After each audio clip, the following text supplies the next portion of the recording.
Why can't we be a brother's keeper? Yeah. Why are we selling out our rights? Why can't we come together as one? Why don't we know we kings and queens? Know your butterfly, yeah. Why don't we know we got the royal blood inside of us? Because we're original blacks. Why? Listen to your soul cry. Why? Crying for freedom. Why? Why? Don't support the phonies. Support the real. You know what I mean? How can these people be talking about how they so real and they don't care about our communities? Tupac Shakur. Yeah. I wish I could turn back the hands of time, but I guess it's not too late. I wish I could correct the wrongs. Say this dream is real. We need to put our hands together. We can achieve greatness. Get away from. We can make it if we try. Journey of 1,000 miles begins with a step. Don't fake it, yeah. It's a real movement, yeah. We are privileged to be welcomed in the home of the former African Union Ambassador to the U.S., Dr. Arikana Jombore Cole. We will be discussing development. Something that simple. We are unable to accomplish it because when you go to that boardroom table with a colonized mind, your thinking is colonized, the outcome is colonized. It is sickening. Even as I sit here, speaking as an ambassador, but also speaking as an African, to see the obvious situations, a brick that needs to be moved from point A to point B. Well, guess what? It's got to go all the way to Z and then back before it gets to D. What is wrong with this picture? It goes back to the mind. This is the most important and crucial period of your lives, for what you do now and what you decide now at this age may well determine which way your life shall go. And the question is whether you have a proper, a solid, and a sound blueprint.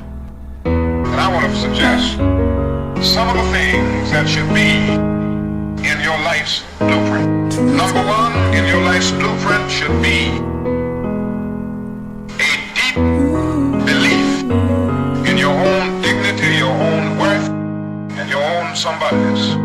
Don't allow anybody to make you feel that you are nobody. Nobody. Always feel that you count. Always feel that you have worth.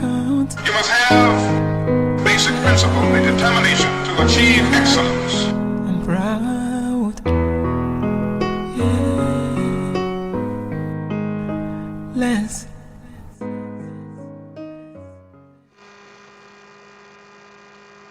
Yo, DJ Deca, you hear me a say, man, I'm okay, you know. And some boy, if you know, say, yo, we not play, we not laugh. We think them short like dwarf. So you know Chantalama, we little with Talawa. Hi, DJ Deca, I'm up to the fullest. When your legs don't work like they used to before, and I can't sweep you off of your feet. Hey, DJ Deca. Will your mouth still remember the taste of my love? Will your eyes still smile from your cheek? Darling, I will be loving you till we're 7. And you already know it's me, your girl, to talk with Tiny. And we out here in full effect. I'm out here in full effect. And you know what? Just keeping a record of everything. You know, folks like to stumble over things. So you know, you know me. You know what I'm saying? I'm always keeping a record of stuff. You know what I'm saying? There's a little stash channel. You feel me? This the stash channel. This the Bond stash channel. You feel me? Like for real, for real. Anyway, it's me, your girl, to talk with Tiny. And I'm out here, and I'm in full effect, you know, just me, myself, and I, in my own little world. quarantine and all that. You know what I'm saying?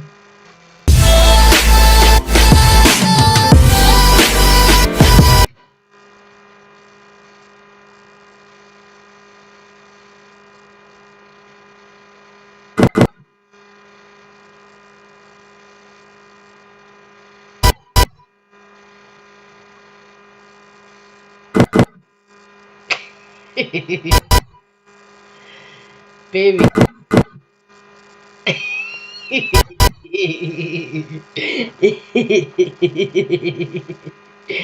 Yo, this shit is funny, period, boo. Like, whatever. Whatever, anyway.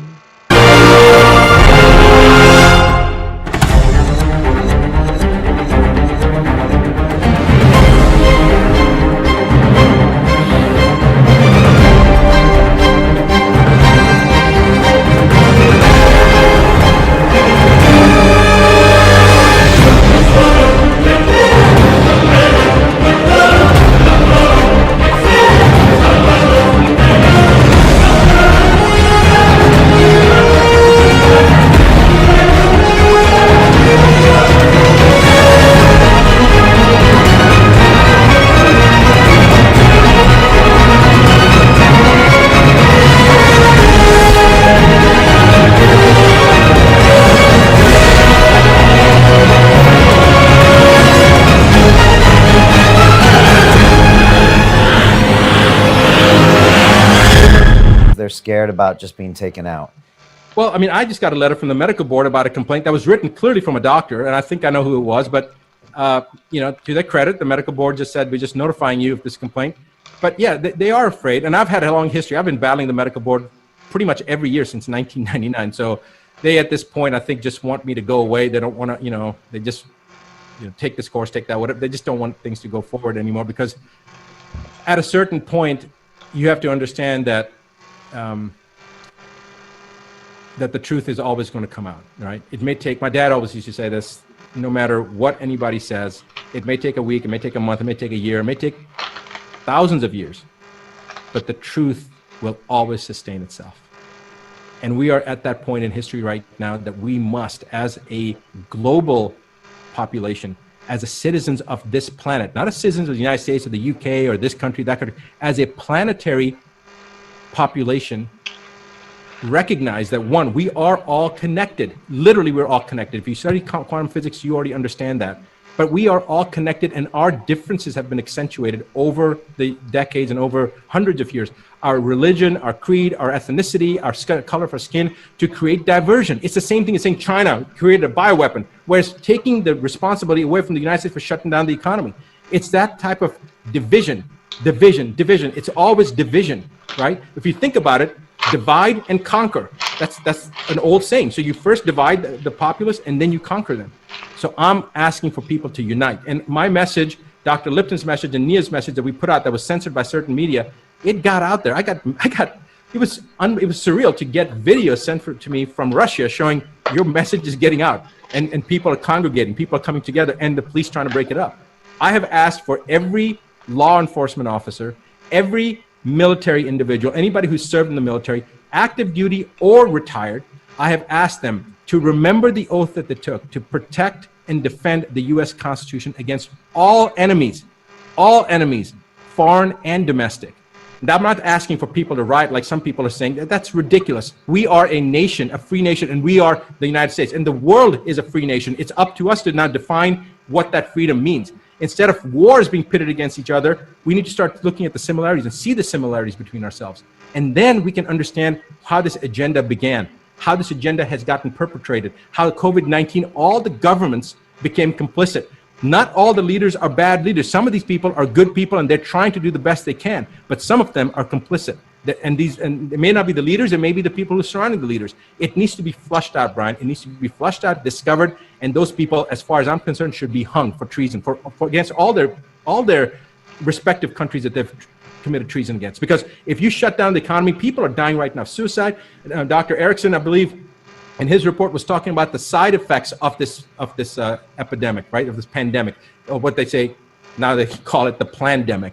The side effects of this, the side numbers that nobody's talking about, the number of child abuse cases that have gone up, the number of domestic violence cases that have gone up, the number of suicides that have gone up, the number of people that are so distressed and distraught and that are depressed and that are taking out their frustrations on their children or on their spouses and then killing themselves. What about all those numbers? Now listen, I agree with him to a certain degree. You feel me? I agree with him to a certain degree because we need to snap out of it. You feel me? Right now, New York City is in turmoil, like whoa. And right now, you know what? Let's get it, like for real.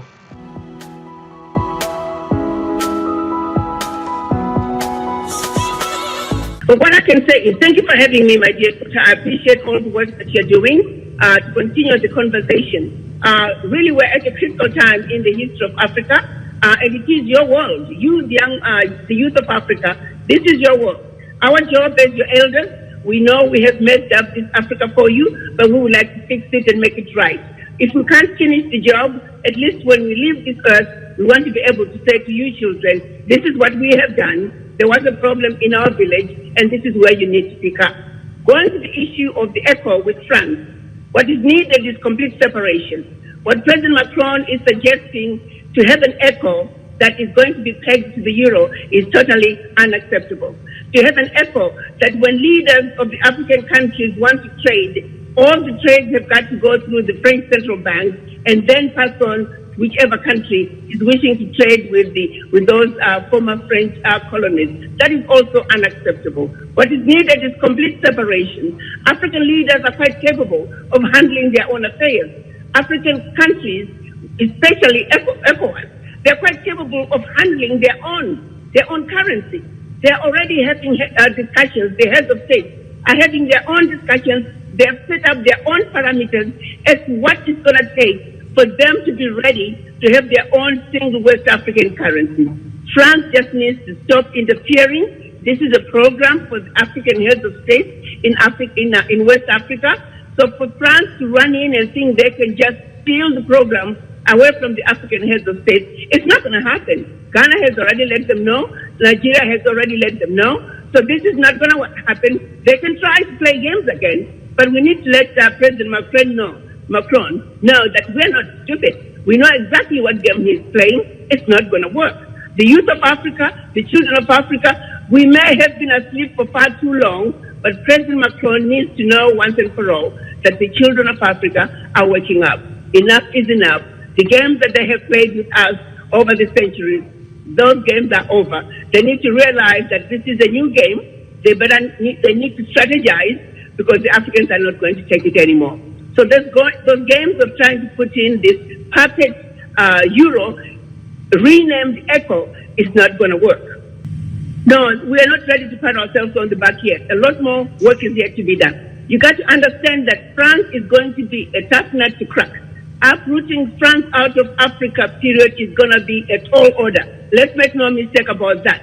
For France, getting out of Africa is a do or die. For them, without Africa, France is a worse than a third world country. So we know that. What is needed from France is to treat Africa fairly. Come to the table and treat the Africans fairly. Africa is a huge continent.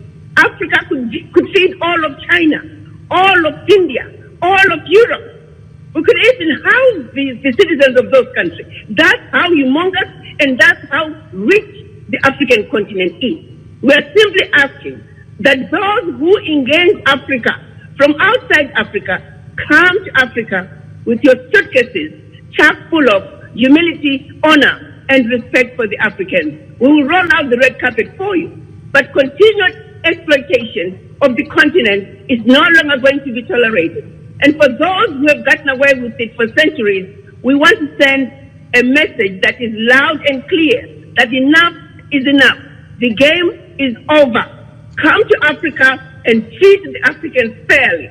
All we are asking is that they treat Africa and her children fairly, with respect, and do what is right and do what is just. Do what you would want done for your own children in Europe or wherever you are coming from. The little girls and the little boys in France, whatever their needs are also the needs of the little girls and little boys in Africa. We are not going to sit around anymore and watch our children starving to death. We are not going to sit around anymore and watch our women die while giving birth to another life. That time is over now. We can no longer play politics. We can no longer play diplomacy. How do we have a diplomatic conversation with a master who has never left? We are under the table while the master is sitting on the table in our house, eating our food that we would have served him, and then from under the table, the master is dictating that we should have a diplomatic conversation while he's on the table and we are under the table. That is not a conversation that can be diplomatic. In fact, we should be beating up France. We should have been beating up France a long time ago. And yet we're still under the table and begging for them to drop a few crumbs. And while we are under the table, they're telling us how we should organize ourselves in order to divide the few crumbs. No, France needs to know once and for all that what needs to happen is that France needs to come to the table as an equal partner. We are more than happy to negotiate with France as an equal partner. And France must understand Africa is big enough. There's enough for all of us. There's no need for the French companies to be so greedy. There's no need for France to be so greedy. Africa is big enough, and our hearts as Africans are big enough that we are ready to welcome the world. But they must come to Africa with respect for the Africans, just like we go to their countries with respect for their people. We are not asking them for anything that they would not ask of us when we come to their countries. Exactly, we are demanding Ambassador. respect. Yes. You come to Africa, you better respect the Africans. Most and definitely. that's all we are asking. What I would like to see is the action speaks louder than words. He made that proclamation. I have not heard anything yet that is saying the heads of state are no longer required to deposit their reserves with the Central Bank of France. So if you have more information on that, please enlighten me. It's one thing to make that proclamation, it's another thing to actually actualize it. Until I see it in writing, until I know that the heads of state are no longer depositing their finances, their financial reserves with France, it's just words coming from President Macron. We must actualize his words. Well, first of all, I'm constantly reminding everybody to go back to the Berlin Conference. If we understand why they met in Berlin, it's easy to understand where Africa is today. If we understand what happened in 1884, from November 1884 to February of 1885, we will understand why we are today. If we also understand what took place during those 4 months, it will also disgust us to say 136 years later, a strategy that was put in place to keep us forever defeated and dominated remains in place today. And we actually seem to have completely forgotten about it. We have normalized it. We have accepted it. Berlin Conference intentionally broke us up into the tiny little economies that cannot survive on their own. Let me reiterate what I've always said. How can Togo negotiate with the European Union? How does Djibouti negotiate with China? How does Central African Republic negotiate with the United States? We must learn something from the United States. The United States understood that as Delaware, the state of Delaware, cannot survive, as the state of Illinois alone cannot survive, California, even California and Texas, the biggest states in the United States, they knew their strength was in the numbers and in their unity. So they came together and created the United States of America. Africa should be a continent that needs to grow up to be like the United States.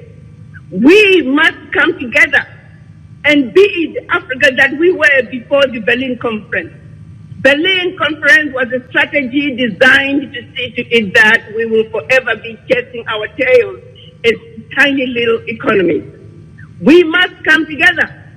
That is why our Pan-African fathers met in 1963, precisely to put together, to rebuild that which was destroyed by the colonizers, by breaking us up during the Berlin Conference.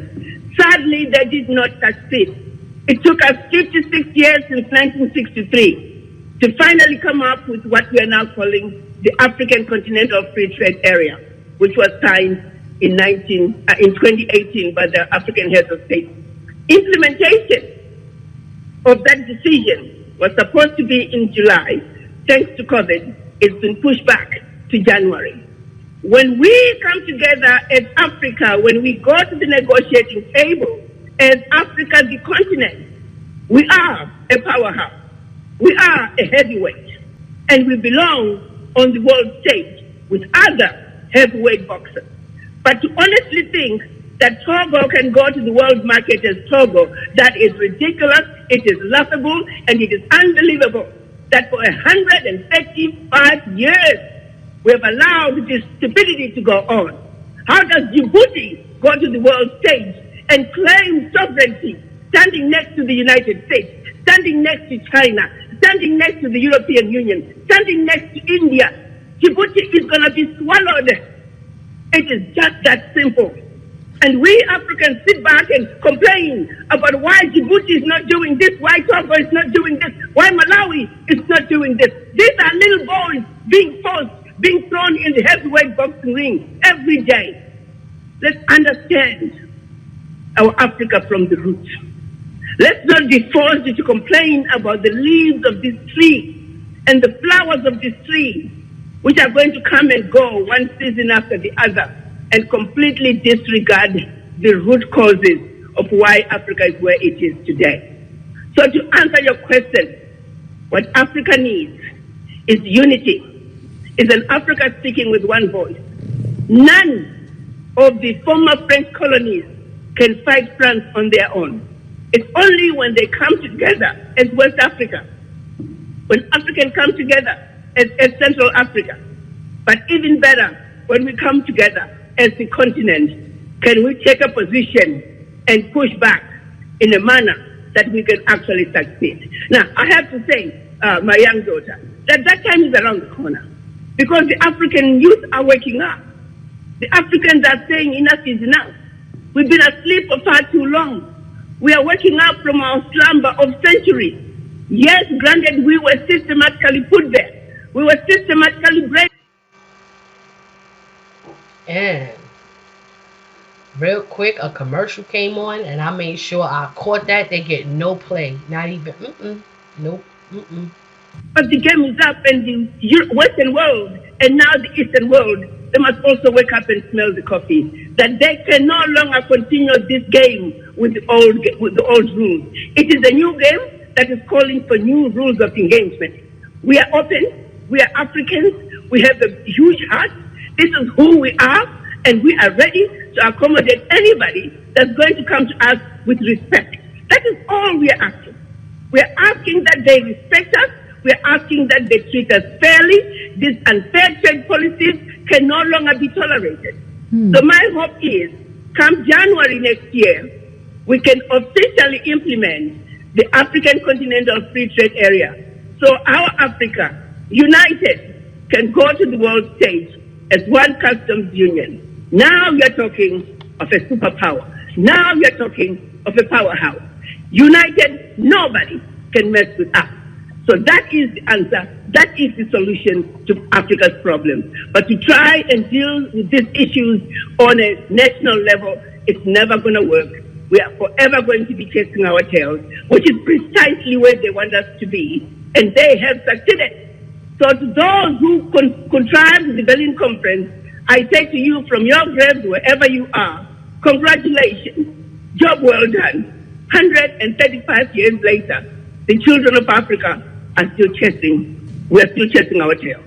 Let me give you an example, my daughter, of you and I on a journey, and a few of your friends, and we're lost in the forest. And in our efforts to go home, we pick up the wrong lane. Instead of going east, we are going west. It doesn't matter how much strategizing we do. We are on a losing path. We are not going home until we find our way and turn around and be on the right path going east. That is the only way we are going to go home. through the Berlin Conference and through the policies they put in place when we got our independence in the late 50s and early 60s, where they intentionally kept the economic liberation from us, gave us limited political liberation. And I'm saying limited because they still continue to control the politics of the land through their various conniving means. We are not in control of our destiny. It's like you and I, my daughter, like I said, we're trying to go home. We are lost in the forest. We are going west when we should be going east. First and foremost, Africa must be on the right path. You can win all the fights you want to win. If you are on a losing path, you are still going down. You can win all the fights you want. You're riding in a derailing train, you're still going to go down. What Africa needs, I am not saying we do not have problems with corruption. Don't get me wrong. Corruption is a serious problem and we must address it vigorously. However, when I look at the issues of leadership, if I were to simplify the conversation and say, let's talk about our issues as from scale of 1 to 10, I would put leadership around 5-6. Why? Until France can leave the $500 billion on the continent, until all the other colonizers can stop extracting all these minerals out of Africa to the tune of billions, until illicit funds are stopped from getting out of Africa, until the looting of the illegal mining, the trade in plants and wildlife, all these illegal activities that are taken out of Africa, trillions of dollars combined, they want us to not talk about it. And another big one are those safe havens from all the multinationals who are working in Africa. They have existed, majority of them, even prior to independence. They do not pay taxes. The average African on the street is paying taxes. These multinational corporations are not paying taxes using these safe havens. Again, billions of dollars are getting out of Africa. Allow me to put things in perspective. When you put all this corruption from outside together, you are talking trillions of dollars getting out of Africa that we are being told not to talk about. They've done a great job at making sure that the Africans don't understand the intricacies of what they are doing, the games that they are playing. All they want us to force us to believe is that corruption is your only problem, that leadership is your only problem. No, on a scale of 1 to 10, yes, leadership is an issue. In some cases, not all. Let me make that clear. Let's not paint Africa with one blanket, one brush. No, there are many African heads of state who are doing very well for their people. We cannot just blame it all on corruption. All of Africa is corrupt. That is wrong, and we must refuse it and deny it and call it out. If you want to talk about a corrupt situation in a particular country, then talk about that particular situation. But don't take that one particular situation and extrapolate it throughout the continent. That is wrong, and we will not accept it. Period. Okay. And this is your girl to talk with Tiny, and today we are just going through some quick breeze, you know, just a quick breeze, and something that really pissed me off, like literally pissed me the fuck off. Excuse me, I didn't want to use profanity. But we definitely need to address this. Okay. Trump says he would mobilize military. I'm Demi Lovato, and I'm excited to announce my all-new... Boy, you need to go ahead with that, boy. This is my show, not yours, Debbie. Get the fuck on. Alright, so, back to this.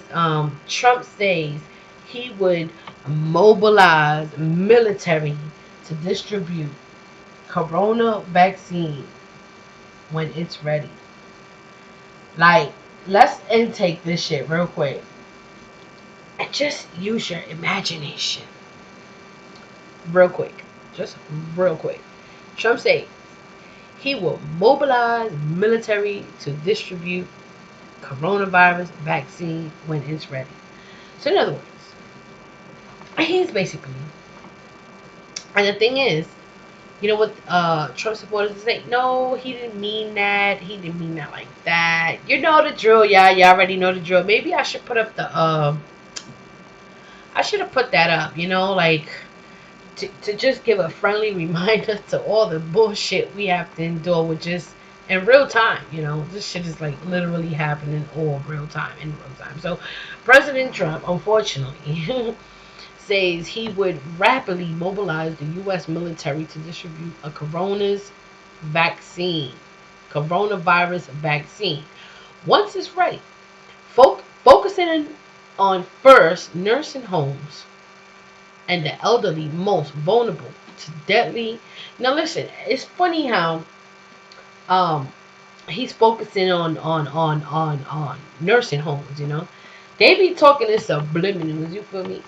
I'm gonna break this shit down to you and I'm gonna keep it 100. Okay. I'm not here to tell you anything other than the truth. Okay. These Republicans, okay, and I'm talking to the black Trump supporters, all Trump supporters, okay, including you, Kansas, and Brandon Tatum, and all you crazy ABL. Listen, the game right now is on humanity. You know what I'm saying? And it goes like this, you know. Shit is getting ready to hit the fan, pretty much, you know. Mobilizing military to deliver vaccine shots to you is very, very alarming, to say the least. And you know, this is, you know, they will carry on, and I'm telling you, and it's a shame. You know, the only reason why I always play Africa is because Africa has a big play in all of this, and hitting home. And also, you know, the brutality that's growing, you know, because black on black crime is like the least of the problem right now. Now it's just white on black crime for some strange reason. And it is what it is. White on black crime right now, with the police officers just killing and just white people acting funny. It's like a switch going off on them, and inside their frequency, they just way off. They were already heathen, pagan, serpents, beasts of the fields, dogmas and serpents. I said that already. But now their frequency is going like dough. Like they are becoming like, I don't know, like literally, I would have to say just wicked, you know. Their gene is kicking in, and as well as for colonization returning back to its own. That's where this is pretty much at right now, the peak, you know, the peak that they are, yeah. So, you know, this is what we're dealing with, you know. And I did have another soundbite of, I wanted to give a follow-up on this, and it was good to see that someone had a conscience.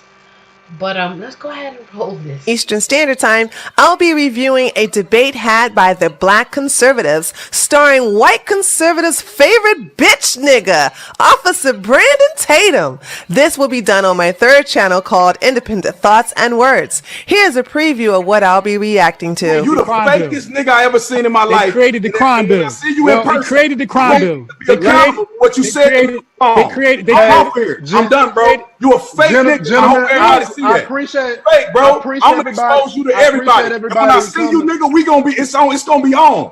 I want you to know that because you call me on the phone and you saying all this, and then you get on the live stream and you playing this shit. You should be ashamed of yourself. Is that black on black crime? Is that black on black crime? You's a bitch. I told you. Everybody on your live stream know you's a bitch. And when I see you, I'm whooping your ass. Everybody got your live stream. I like it. You want to be hood, nigga? You want to be hood? Yeah. You on the phone talking shit to me, and you call me and saying you apologize? Yeah, nigga. I never apologized. You apologize? I never You didn't apologized. apologize. My wife listened to you, nigga. I never apologized. What I said bro, was, what I said was, bitch, nigga. what I said. Let's wrap this up. All right, I appreciate everybody. Day, May the 14th at 4 p.m. Eastern Standard Time, I'll be reviewing. And that's the shit that we got to be dealing with, you know. But I just want to carry on about how, you know, at least he came to a conclusion. So I just want to give y'all a follow up on that. And this was Hopted, you know, fans, you know, my peoples from another dimension and shit. And he looked just like my cousin, I swear. Just like my cousin, my oldest cousin. The only thing is my cousin got them the curly hair, you know. The Puerto Rican dark African brothers, you know. With that being said, let's hear what Hopted had to say about that after that scenery, yeah? And his because you know you have to butt in. Like when you're in those debates, you gotta you know, me and you have a chemistry, so I know when to cut in, you know what I'm saying? But when all these other people were talking, I didn't want to just be like, you know what I'm saying? So when a lot of that was already going on, so I was like, I'll just play the field, you know, I'll play it back. There's plenty of people talking, you know, there's no need for me to just try to butt in.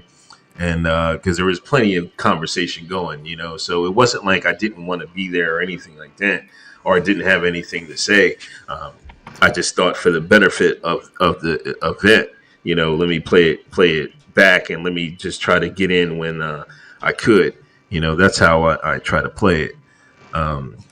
Yeah, I did feel like we was jumping them.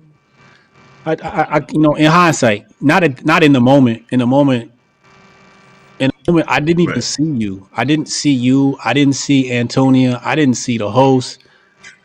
I just had red eyes for Brandon, you know, because of the way the debate started moving, you know, with the cutting off and all of that, and the dishonesty and the lack of compassion for humanity. Like the lack of compassion for humanity, I think is what doesn't sit well with me, right? But anyway, yeah, I think Antonia did well. I think And now that you said that, that just made me want to go and let's go check out Brandon Tatum. Let's see how crazy and sold out he really is.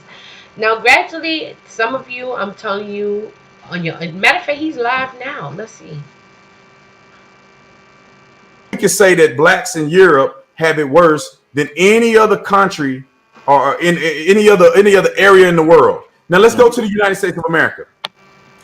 If you talk about the wealth, the most wealthy black people in the world, the economic spending power of the entire world, black people in America are beyond. If we had our own country, just black people in America, we would be in the top 15 for economic power if black people in America was our own country. Black people in America are doing better than every other black person on planet Earth. We have all of the constitutional freedoms. We have all of the rights. We have civil liberties. We have everything that white people have. And you can't tell me that you don't have those rights. If you want to say that it's disproportionate, then we could say, yeah, some things are disproportionate. That does not mean that there's some type of deliberate hatred towards black people. We have a responsibility in our own communities. We have struggling communities because of things that we have continued to do. Not just what have been done, it's things that we continue to do that hurts our communities. The way we vote Democrat like it's going out of style.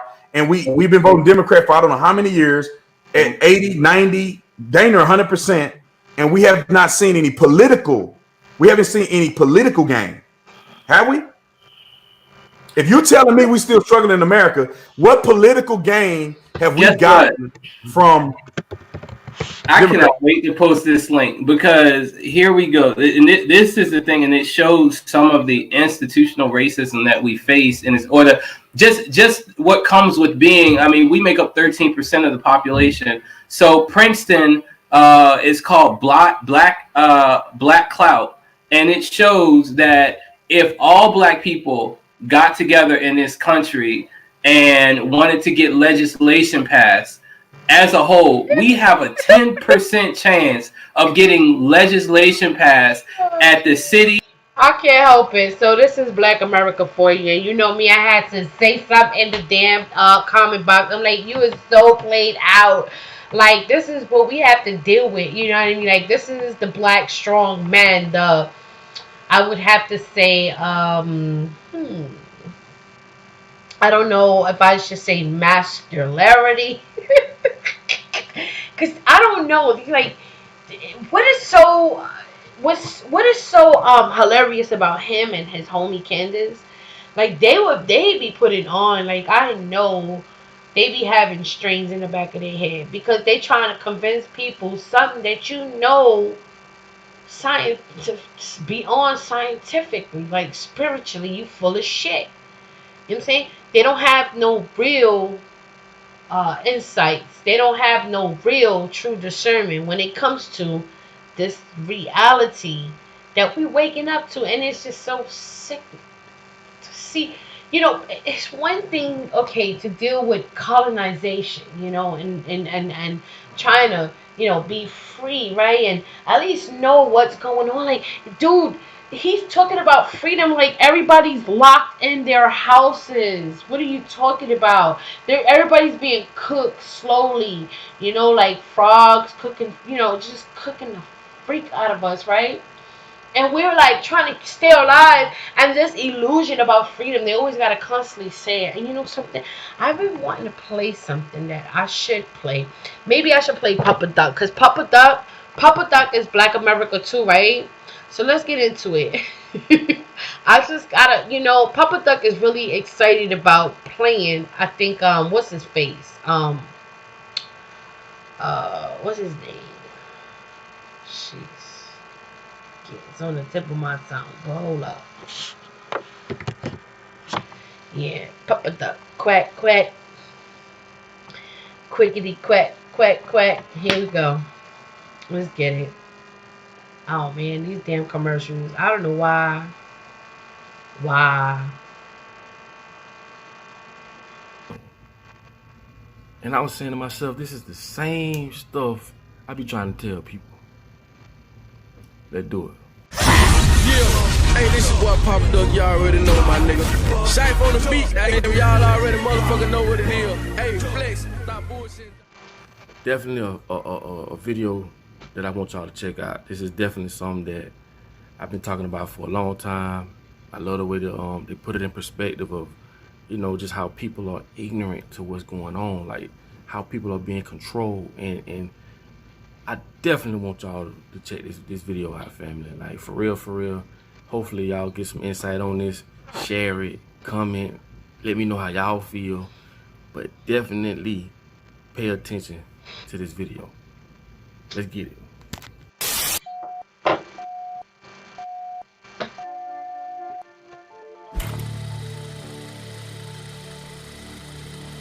Ignorance is the key to everything, because everything comes from ignorance.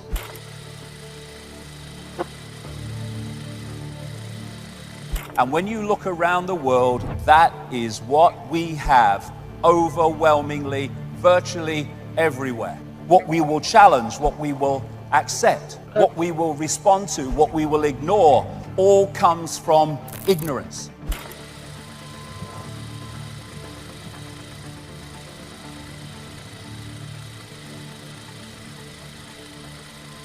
And we call it education and learning about the world. No, it's learning about the world that in power wishes us to believe in.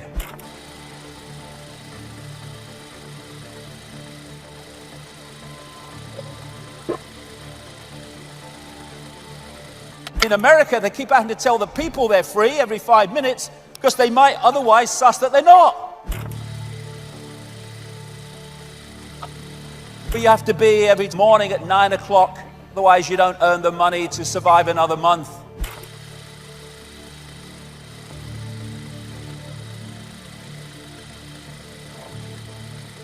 That's not true of everybody, but the vast majority of people every morning around the world get up out of bed if they have one. and go to do something they'd really rather not do, but they got to pay the rent, so they got to do it.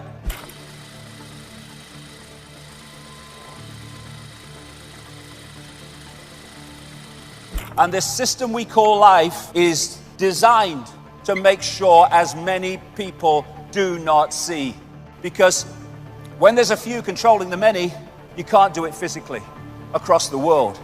You have to program the perception of the people so that they see the world the way that suits you. So Lit Mobile just sent me this solar wireless battery pack. I'm excited. Let's see what's inside. Damn stupid ass commercials.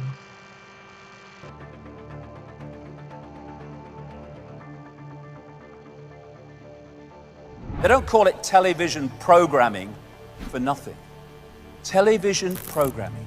Fear everything and then give us your power so we can save you from what we've manipulated you to fear. It's going on day after day after day across the great spectrum of society. It tells you what to wear, what to eat, what to think, what to love, what to fear, who to ridicule, who to condemn. The brain is not who we are. It is a processor of information and a communicator of information. Looking for consciousness in the brain is like looking inside a radio for the announcer. The radio is just decoding information. That's what the brain body is doing. We are conscious in a very narrow band we call conscious. That's what we perceive and think we're awake. But beyond that is the unconscious, the subconscious, which goes on and on into infinity. And the idea is to isolate the conscious from the greater self. What we are in this reality is simply a point of attention which the body focuses into a tiny range of frequencies we call the world. I'll get into that in a second. Consciousness is like the ocean. It's the same substance, but it is far more limited. Like ice is the same substance as water, but it's in a completely different and more limited state. When you look at the oceans, they say it's the South China Sea, they say it's the South Atlantic, the Indian Ocean, the North Atlantic. Same bloody water, same water. But what we do is we give our water, our infinite self, names, like Ethel Jones and Arthur Smith. And we give them identities without realizing that we are just points of attention within one infinite, eternal consciousness. If you don't become the ocean, you're seasick all your life. And so many people feel this sense of disconnection, this sense of longing that they can't put words to, because one part of them knows that we're all one.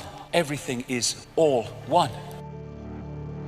If you wish to understand the universe, said Tesla, think of energy, frequency, and vibration. Exactly. Our point of attention holds us in this reality unless we're open to consciousness. Because what happens is if you come into this reality, this visible light reality, and you hold that connection to consciousness beyond this reality, you have everything you need. You have the information coming through the senses to give you a fix on what's happening around you, but you have the big picture that's outside of this reality, that's not programmed by its perceptions and its sense of limitation, which can then feed you insight, inspiration, intuition, to give you insight beyond that which you are directly experiencing. But most people are caught in the program which they think is real and they think is all there is to see. When you put a disk in a computer, it's information. The computer is information. It decodes the information. One part of information is encoded to be decoded. One information source is encoded to decode. And that's exactly how our reality works, except the body is decoding and also encoding. We have a biological computer. Biological in the sense that instead of like a desktop computer, you put information in it, you press enter, and as programmed, it responds. A biological computer has the ability to assess information and make decisions about it, which is what the immune system is doing all the time, 24/7, without any input from us. Form is information. But we come into the realms of form, and form is created from information. If you look at the body, it's just like a computer in basic sense. When a computer don't work anymore, won't switch on, what do you say? My computer's dead. It goes into sleep mode to save energy. It has an antivirus system. That's our immune system. Best antivirus system ever. The brain is the central processing unit. And then you have DNA, which is basically the hard drive. And the senses are decoding systems, decoding information into a form that the brain can decode. The senses are taking waveform information, vibrational information, they're turning into electrical information, they are communicating it to the brain, which then decodes that into a sense of reality we call the world we live in. The world that we think we're living in exists there. And worth thinking on this. If you can manipulate the sense of reality of that and the way that decodes that information, you are dictating the experienced reality of the target population. And that's what's happening all the time. What the media's doing, and most of them don't even realize it, they're telling you what you're looking at. Keep people in ignorance. Create preoccupations and you lower defenses. Give out less cash and more credit and you trigger more self-indulgence and social engineering data. It's all a bloody mind game, and there are various techniques that are used all the time to push this agenda on by manipulating our perceptions. If you take the human organism into a technological level of control, the ability of that to access that becomes almost unimaginable. That's the idea. But the bottom line is, the difference between the world we live in and the world that we can live in is whether our society is conscious or unconscious, because unconsciousness is going to get us here, so consciousness must take us somewhere else. It's about becoming conscious. The question is, how do you become conscious? Well, you disconnect from the program and then you automatically are conscious. We need to take our perception back. People say, what are the solutions? Joy, love, peace, hope, serenity, humility, kindness, benevolence, empathy, generosity, truth, compassion. That's the solution, because everything comes from that. All these things will transform the world, and there's so many people in this world who are already there. What we need to do in a holographic out expression of this changing consciousness will naturally come from the changing consciousness. Changing consciousness is what we need. It is just a choice. But people often don't make the choice. We accept the imposition of belief from other people, whether it's parents or academics. No. Blank sheet of paper.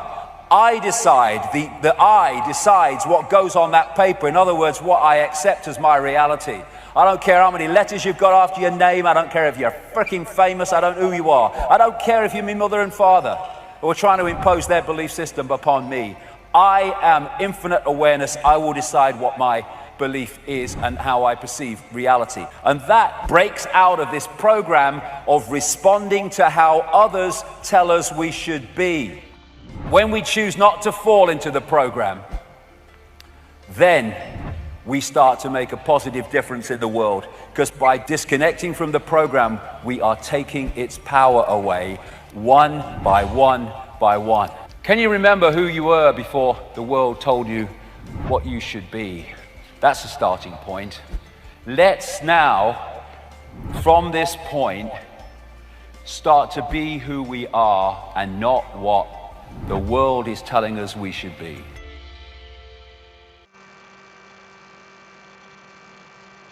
That's nice, and I couldn't agree more. I mean, like, so you know, folks do got conscious. You know, it's just what's left of us out here. You know, it's what we should be fighting for: is our soul, our mind, heart, mind, body, and soul.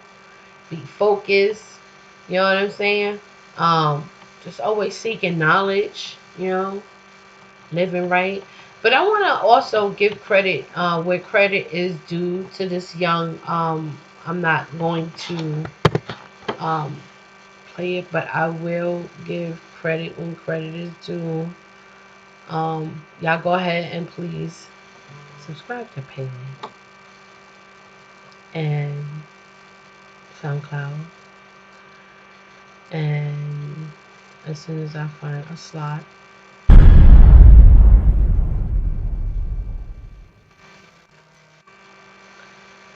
so put it over here. And so it's about to go live right now. And I'm not going to, I just want everyone to get a swift, you know, out of every one of them. They're all amazing, first and foremost. You know, I want to give a shout out to all my brothers and sisters. However, you know, black conservative. This is the black conservative, you know, and I'm not mad at them because I would love to redefine conservative. To be conservative means to preserve yourself. And many people hijack that to a whole nother level and put it into a whole nother movement, turn it into a cult. But I digress, you know what I'm saying? I just want to say that, you know, unity is really, really important. And no matter what, you know, the struggle is, you know, I just hope and pray that everyone should be able to come back and reason. And there's a lot of them out there, you know, they're still doing the same thing. I can go and I would like to even, I don't know, I haven't been up keeping up with them, but I'm almost sure they're so predictable. They will be saying the same thing that they have been saying, the same talking points. I mean, like, to them, it never gets old.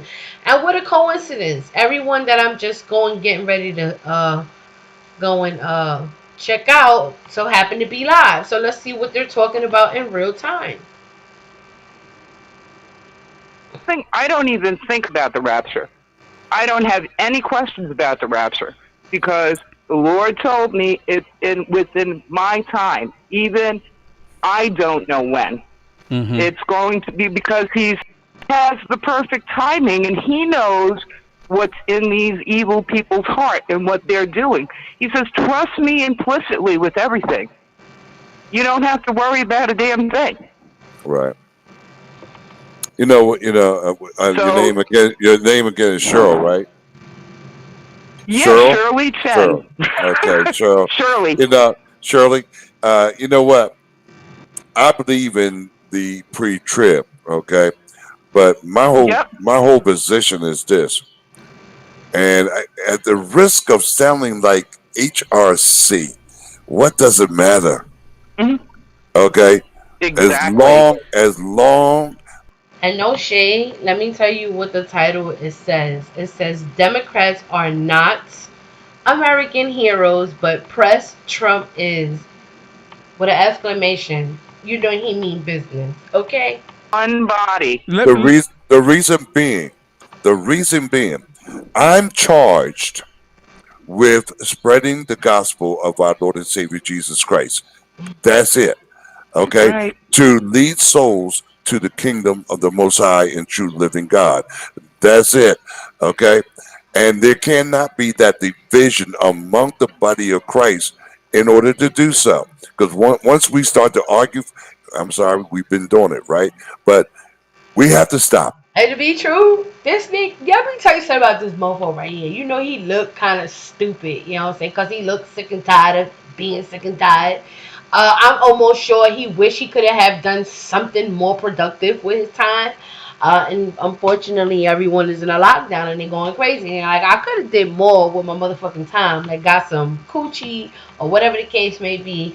But instead, they're still trying to find themselves.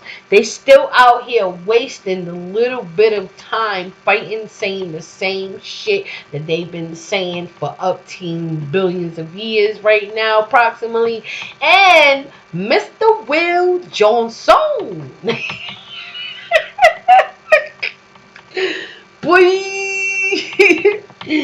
Somebody get this motherfucker. I swear, yo, but no shade. I'm just saying, though. That's just me being Americana, right? Americana, right? Period. Let's get it. Look, you gotta hear this shit. I can't make this shit up. I cannot make this shit up. I think one of the reasons why I talk about it, I don't talk about it as often as I used to, and I'm talking about the rapture, is because a lot of people put out a whole bunch of stuff saying that the church is not going to be here, and it doesn't read it anywhere like that. And everyone that I talked to, they said they feel and they believe. But I'm like, well, show it where it says it. And they said, well, I feel and it believes. That's what it says here. But it doesn't say that. And like I said earlier, we need to be ready. We need to get ready. The body of Christ needs to be ready, and Vernon's correct too. We can't be fighting amongst each other about this issue because that issue is irrelevant when we're gone. You know, so when it happens, I think the biggest issue that I have is if we have a lot of people, and I used to have this conversation with this guy, talked about the 4 blood moons, and he was trying to put on at the end of the 4 blood moons, the rapture is going to happen because of he even used the Torah, and he was saying in the Bible and how he was making them all match up together and saying happen. I said, so, and I asked him the same question I asked a lot of people to say about the pre-trib. I said, okay, so when the Antichrist is in the church, because a lot of people believe that the rapture is going to happen before the Antichrist goes into the temple and calls himself God. That is the pre-trip. That is the pre-rapture. I mean, even without, I mean, people say that. They say the rapture is going to happen before that happened. And my question to him about with the 4 blood moons, I said, so what happens when the 4 blood moons come and go and we're still here? Are you going to say the rapture just took place and we're unaware of it? Because that's not the case either, because it's a world event. Everyone would know. Even Vernon, mentioned that everybody on the planet would know something took place. So if it doesn't happen and the Antichrist goes in the temple and he calls himself God and people are still here, there's going to be a lot of upset people, and there's going to be a lot of people that say they believe, they're going to say, I don't believe it anymore. I don't believe any of it any longer. And it's just going to cause problems. So I don't see it in the Bible reading that way, because it says that before the calling and the gathering of my people unto me, the lawless one, the man of perdition, has to call himself God in the temple. And then after that, it says sudden destruction will happen and all the extra stuff. So it just, I'm not, like I said, we don't need to be fighting on it. So, we know the one, we already know the one that's sat on the 7 hills and all that. That's definitely the Pope. He's already signing up. Yes. He's already signing up Iran and everybody into the one world religion. We know that for sure. Yes. Well, that's actually took place. Will actually about maybe 6-7 years ago or longer even. There was a Pope that had a conference. They had all the religions, the Islam, Hindus, Buddha, even the witch doctors, Wiccan, they had this conference, and I was like, when that happened, I was like, and B, I just simply wrote laughing my ass off right in the chat. Y'all already fucking know.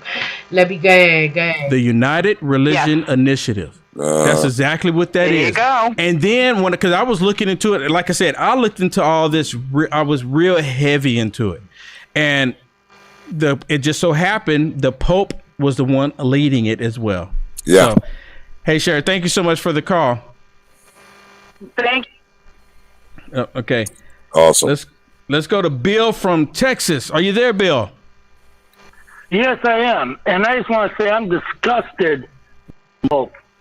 I grew up Catholic, and I'm disgusted with what's been going on that aspect of it. I saw something where this current Pope and the old Pope that's still alive were working together.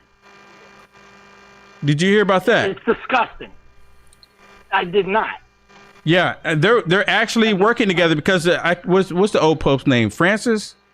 Was it Pope Francis, or is that the one now? I mean, I forget. I'm not sure. I forget. I'm not sure because Pope Benedict is the one now, right? I've actually been going to people of color. Oh, no, sir, go ahead. It don't matter. Go ahead. Go ahead. Make your statement. Areas, and I know when I see, and I'm not trying to be disrespectful, but when I see you say certain things, or I see a Jesse Lee Peterson say certain things, or ABL say certain things, it comes from a place to me of insensitivity, knowing from where I come from, if they had the opportunity that someone else may have, where families together and make $250,000 a year, they wouldn't be in the same situation. So I think that, but you and I are both brothers that came from a similar background. I came from the same background. My stepfather was a big time gangbanging drug dealer. He died from heroin. He had the heroin overdose. I got family members in prison that I still communicate with. I mean, I was the first one to go to college out of my whole family. Yeah, I was too. And my dad followed suit. He got his master's degree. He was on the fire department. All of the other people in my family are uneducated. My mama dropped out in the 8th grade. My grandmother can't read. She had my mom when she was 12. My father graduated from high school. That was his education. And a lot of people on my mama's side, high school graduation was, oh my God, it's like graduating from college. Yeah. So I came from a similar background. I do have empathy and compassion, but I'm like maybe on the other side of the spectrum. I'm like the tough dad. I'm like, get your stuff together, get your butt to work, don't make no excuses. My dad would tell me that. You don't make no excuses. You get your butt to work.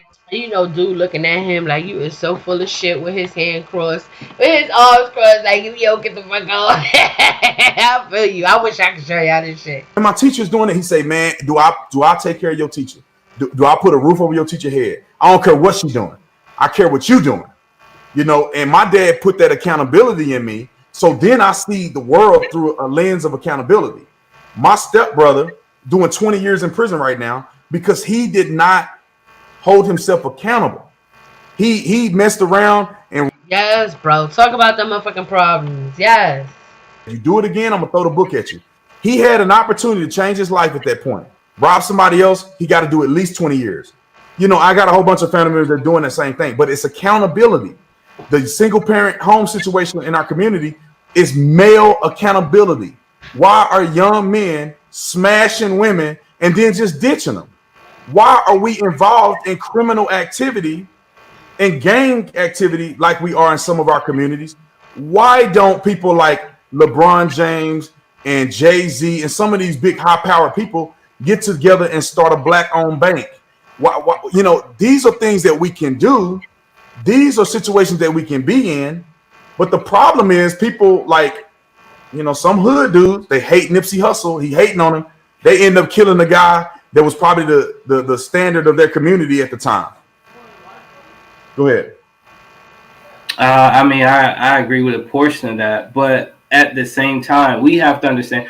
And when I kind of talked about last time, how many black CEOs America is so, you have to understand where I'm coming from, where America has benefited from slavery so much and Jim Crow so much, and from black people fighting in every single war. I mean, let's just even start World War I, World War II, the Korean War, Vietnam, being casualties, and black people drove so much economic wealth in this country, had the opportunity to take advantage of none of it. When Franklin Delano Roosevelt passed this New Deal, black people saw zero of that. Our white counterparts were able to get these home loans and put them in a better economic situation. White people have a 300 to 400 year advantage on us. Okay, no matter how self-sufficient, no matter how much we tie ourselves up by our bootstraps, we can. For every Ben Carson, for every one Ben Carson, there's like 1,000 black people who do not have. Who will never get a chance to experience those type of opportunities. We always have to be the one from the first generation. We will never have the chance in this country, and that's because white people are majority, and that's okay. No, it's us. We are the problem. You listen, brother. You came from a tough beginning. What made you who you are is your work ethic. You didn't have a kid. I'm assuming you didn't have a kid. Out of wedlock. No, I'm married and I'm about to have my first kid. So yeah. Okay, so look, brother. Me and you are examples. We don't listen. Hear me out. You made positive decisions when you had an opportunity not to. You could have hung out with certain people. You could have started selling drugs. You could have went down that path, but you did not. You could have slept with old girl and didn't pull out, or you could have not rolled rubber when you were younger and you were. You're doing too much tonight, bro. Let's hear these dodos' heads. Adults act in this way, which is really amazing to me. And then you have a lot of people looking to these people in political positions, high positions, as if they have all the answers and as if they have our best interests at heart when they don't. It's amazing. No, they don't. They want to suppress people. And Vernon, by the way, thank you for your service. Thank you, sir. Appreciate that. Absolutely. Hey, thanks for the call, Bill. Take care. You're welcome. All right, bye-bye. All right, let's go to Amy from New Jersey. You there, Amy? Yeah, hi. Well, it's Amy again. How you doing? Hi, Good. Vernon. I'm not real. I don't know if I have much knowledge about the religious aspect since I'm not a Christian. I'm Jewish.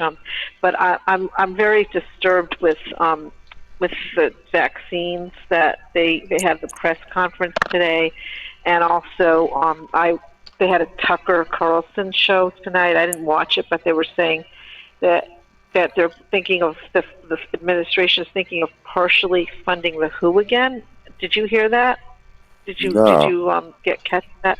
And I'm very concerned. I'm very confused. I thought that we were getting rid of China. We were going to hold China accountable.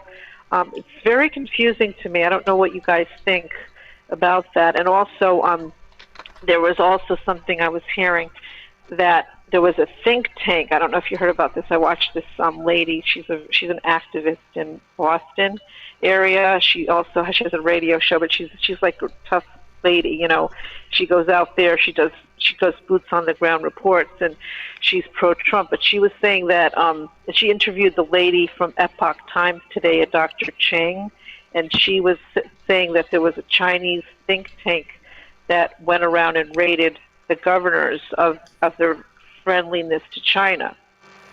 So some of these, a couple of them, like Walls, I think, in Minnesota, and the other one, Charlie Baker, he's a Republican in Massachusetts.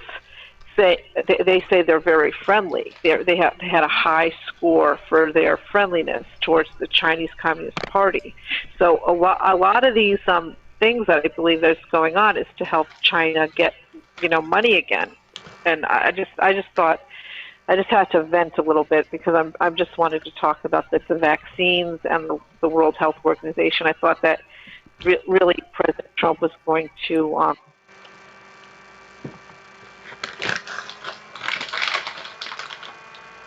I don't know what they be thinking. When we first opened our doors, it didn't take us long to realize we weren't in the car business. At Lexus, we were in the people business. We needed to be helpful, respectful, and compassionate. To treat people like guests. It's what we all signed up for. And now when people need this most, we will do what we've always done. Take care of people first. The rest will follow. Open the country, the president is criticizing one of his own experts, Dr. Anthony Fauci. Weijia Zhang is at the White House for us. Weijia, good morning. What does the president have to say? Good morning, Tony, and good morning to everybody. President Trump continues to push the country to quickly bounce back and says he does not consider that happening without reopening schools, claiming the virus has had very little impact on young people. But you're right, his own top health experts disagree. Look, he wants to play all sides of the equation. President Trump pushed back against the warning Dr. Anthony Fauci delivered at a Senate hearing the day before. There is a real risk that you will... That shit is crazy. I'll tell you what.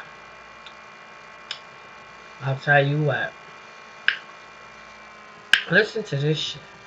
Like, for real. Shit is real.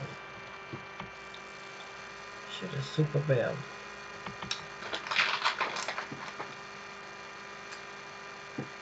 So,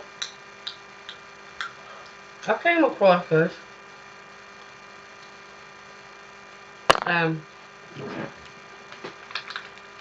It's so amazing that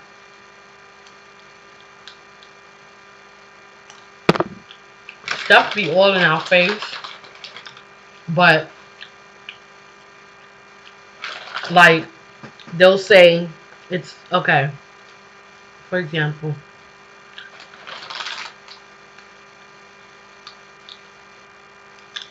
I am going to just say this. Colonization is a motherfucker. Okay? Honestly, I didn't want to get on here to do this video. I didn't. But it was just amazing to see that the gatekeepers are still going at it. You know, white people struggle too. I've arrested plenty of white people in my career. If young people would focus on looking up to people like you, looking up to people like me, because being married is worth gold. I'm married too. Being married is worth gold. It's better than being an NFL football player and all this other stuff. Being married, I could be petty and be like, I'm not going. When I was in 5th grade or 6th, when I was a senior in high school, and they put out your 5-year plan. My 5-year plan said that I'm gonna go to the NFL, have a baby, and then marry my baby mama was the next year. You tell you where my mind was at, brother. Marriage wasn't even first. Anyway, I'll let you talk, and I know you got to get out here. I got to go and eat. So no, good conversation. At the same time, I guess I can understand. I can respect that perspective. The only thing that I would say, and not to leave like on a negative note or anything, there's a lot of in-house work we can do. I just, listened to a whole debate in the Urban League about the violence in Chicago, and listen to people who have powerful voices on it, and just the killing, things of that nature. That you have to take accountability for murder, things of that nature. But at the same time, I think we can all be a little bit more understanding of what's going on in these communities, and I'm not blaming. The thing about it is, I don't blame, like, you can't blame the white man if black people are participating, in the underworld, but buying guns, selling drugs, things of that nature. But we can be understanding, like you said, we can do our part to make sure that we're reaching out to these individuals. But a lot of times what we do, we constantly criticize these individuals and not make them feel part of society. And a lot of them feel like they don't have the same opportunity that their counterparts have. And you can look at, and I see this all the time, government contracts, things of that nature. Black people don't know about this stuff. Getting that information out there to them so they can understand that, hey, you can get a government contract that's worth this much and make this much money. You know what I mean? So they don't have knowledge of that. They don't have that self-esteem. They don't have pockets because people are in jail. So they do, in a sense, even though you make the choice, you still need to look at the criminal justice system and say, hey, how can we look at the criminal justice system and reform it to make sure that these people have a skill when they get out of prison? And if they do basically, show good behavior for X amount of time, what can we do where that felony doesn't affect this person for life? Yeah. So it is a part of accountability. But us, and being in the United States of America, the greatest country in the world, we have to basically, just like that description in the Good Samaritan, we have to know when to pick these people up and help them out. And love them and show, hey, this can be better, even if it's tough love, whatever the case may be. I'm not saying give them handouts, but we have to do a better job of educating these people and not making them the butt of all jokes. And that's the only thing I'm trying to construe. Yeah, and I agree with you, brother, 1,000%, man. I agree with you 1,000%. I wish that, people didn't just focus on social media personalities and get to the crux of it. You and I may be different in political persuasion, right? I think we are. I guarantee you, I'm Republican. I'm not. And Donald Trump had every chance. Donald Trump was a household name across America. Donald Trump, You're Fired, was every Donald Trump, rap stars, everything like that. Donald Trump was a non-politician who stood up to, and I'm not even, because I love Chinese people, and there's no disrespect, but some of the practices of China with devaluing their currency to make it accessible to everybody, to try and devalue the dollar. Trump stood up to that. He gave tax cut. He put tariffs on them. And the thing about Trump's temper, and this is what conservatives fail to realize. Trump's temper. Trump did not handle that situation right at UVA. And let me tell people something about this. Nobody likes that crazy Antifa group. I've seen these people out in the street just doing the craziest things, but to say, oh, they're bad people on both sides, that's a non sequitur. Trump could have just came against and say, hey, you know, He did. When people come, no, he didn't. He did not. You want me to show you? He could have saved his place in the black community. Trump could have been the first president to bring black people over to Republicans, but his temperament did not allow him to do that. His ego did not allow him to do that. I disagree with you, brother. The media, you are saying he should have did this. If you watch, and I did it because I support him. If you watch what Donald Trump said, he came out and said, I condemn all hatred and violence, period. They said he didn't do it fast enough. He comes out and say, I condemn the KKK. They came out and said, you won't name so-and-so. I'm paraphrasing. He acted like he didn't know who David Duke was. No, he said, David, I'm going to tell you this. David Duke came out and said, I don't associate with President Trump. It's a video. He said, I don't endorse President Trump. I never did. Duke, such an important person in history, he's lying. Well, it doesn't matter. He didn't get endorsed. He didn't get endorsed by David Duke. He didn't. Yeah, he wanted to be president. Why would you endorse him? No, David Duke. People claim that David Duke endorsed Trump. David Duke came out on video and said, I ain't never endorsed Trump. I don't even like Trump. He didn't endorse Trump because his daughter married Jared Kushner, and David Duke hates Jews for no good reason. So what I'm saying is that was a lie in the media, and Trump did come out and say he condemned everybody. And even when he made the comment that there were good people on both sides, he said in that same quote, and I will pay you $1,000. I'll pay you $1,000. Everybody heard me. If you read that quote, and right after he said good people on both sides, he said, I'm not talking about the neo-Nazis. If you can show me, read that quote, I'll give you $1,000 if that's not what Trump said. He explicitly said, I am not talking about the neo-Nazis. And they left it out of the media and they played it because they want to hurt black people.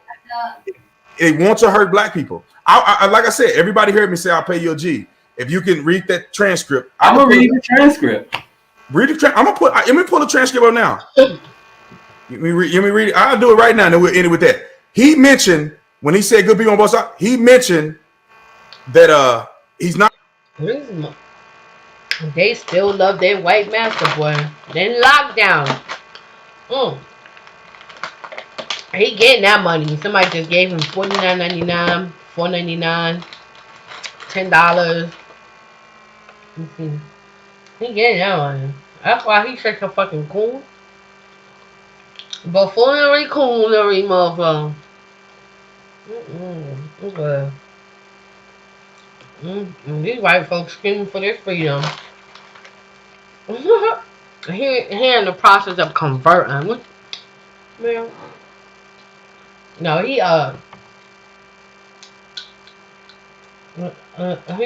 recruiting. That's what he's doing.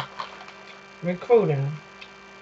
And then you got Africa and the diasporas crying out to go back, you know. And you got this fool here crying for his master. Well, I'll tell you.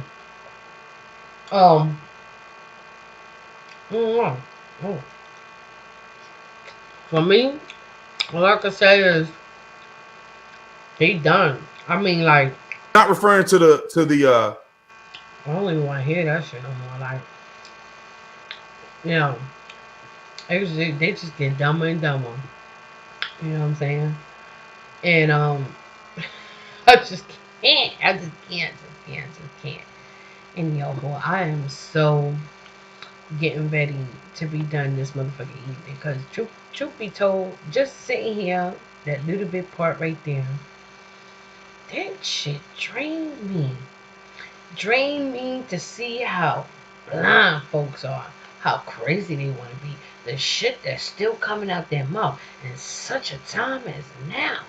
I'm like, damn, sleeping dead motherfuckers. Like, they are what's that movie? The Box. That they made that movie for motherfuckers like them.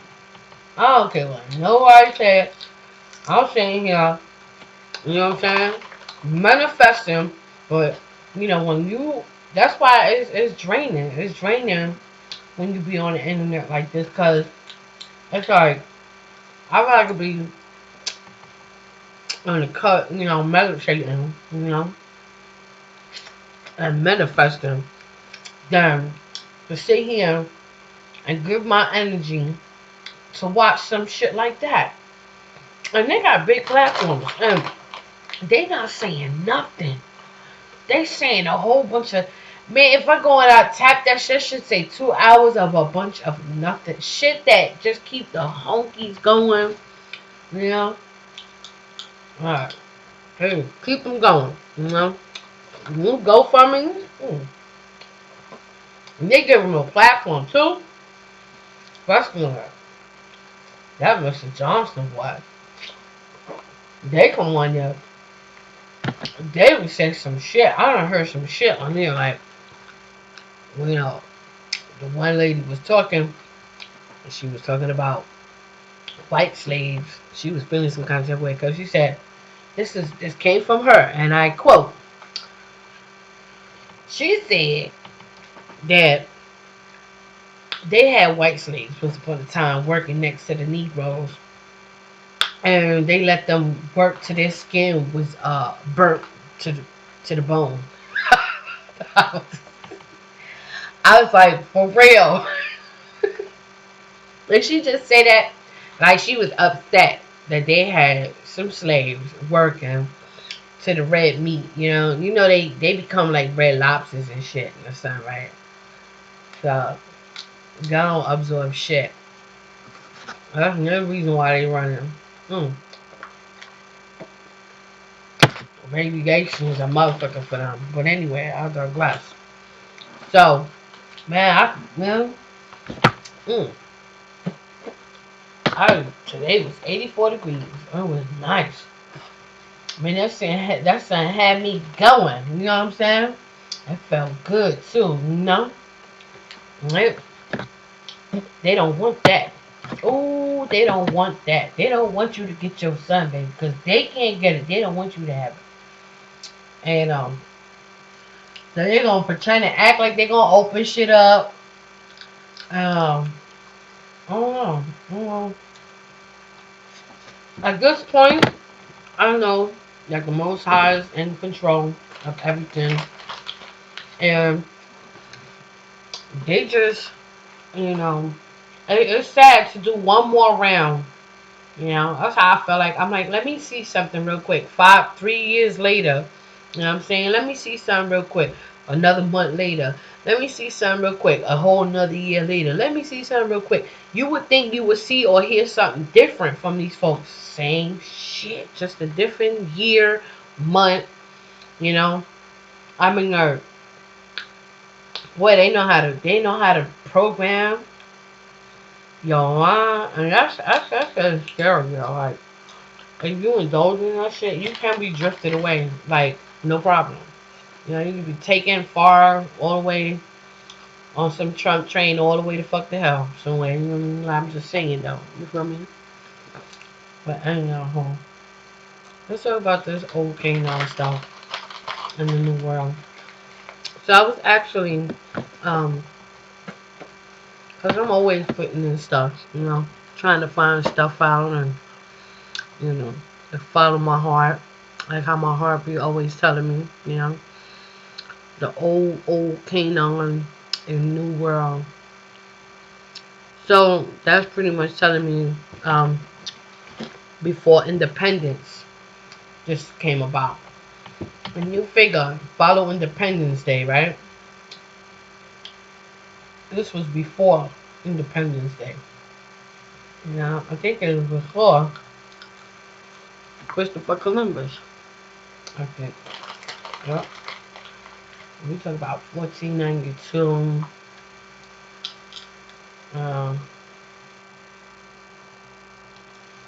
Yep.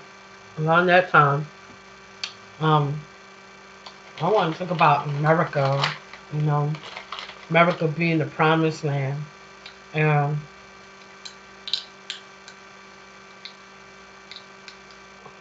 it's on. Like, right now, the promised land is where we at, America, the Americas. In the Bible, when I was looking that up, there's a lot of things that don't add up. But when you say certain things in a certain way and you type it in Google, the map will actually lead you to certain things in the Bible in certain places. On the map, you know, it'll take you right to America. So there's so many hints and so many other um things that we don't know about. You know, so many hints that we walk by every day that we see, you know, and won't think twice about it. Should be dead smack in our face, you know what I'm saying? The signs, everything. And you know, now it's all making sense to me because honestly,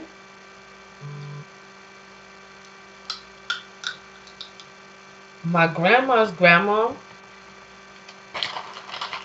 that's a whole nother video. And I'm gonna definitely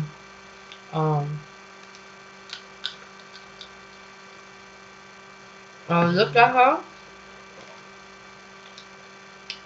It's like it looks like she looks African, but then again she looks a native, like black native, like I don't know, it's so weird. Hard to explain right now. But I'm actually looking into that, you know. So this is what this time is doing, you know, it's calling the diasporas home. Things are reshaping, reforming, and they steady trying to kill off whatever they could kill off, and you know, Most High is not playing, you know. These are some crucial days, some last seconds. I can't stress this enough. You know, something severe has already happened. Can it get worse? Yes, this is just the beginning of the sorrows that these crazy ass Christians right around here saying, right? Christian. What is a Christian? To be a Christian is a curse. That's another thing that I want to go over, and I will for another video. Looking into that, just knowing that to be a Christian, you die. You die to self. And when you die to self, you no longer even living. You know, you dead to a white man. Everything you go, I guess is how reborn to a white man, to a hunky. You wait for a hunky to come and save you off the cross. I mean, a hunky's supposed to come and save you. Oh my God, let me get some water. My mouth is just like, the thought of this got me just feeling so, hold up.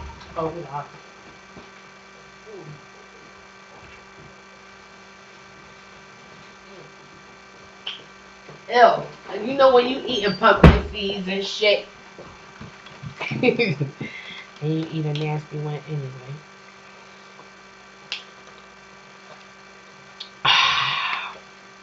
That project is dope. It's coming along good. The diaspora is waking up. My prayers are being answered. It's looking good, you know. I just wish that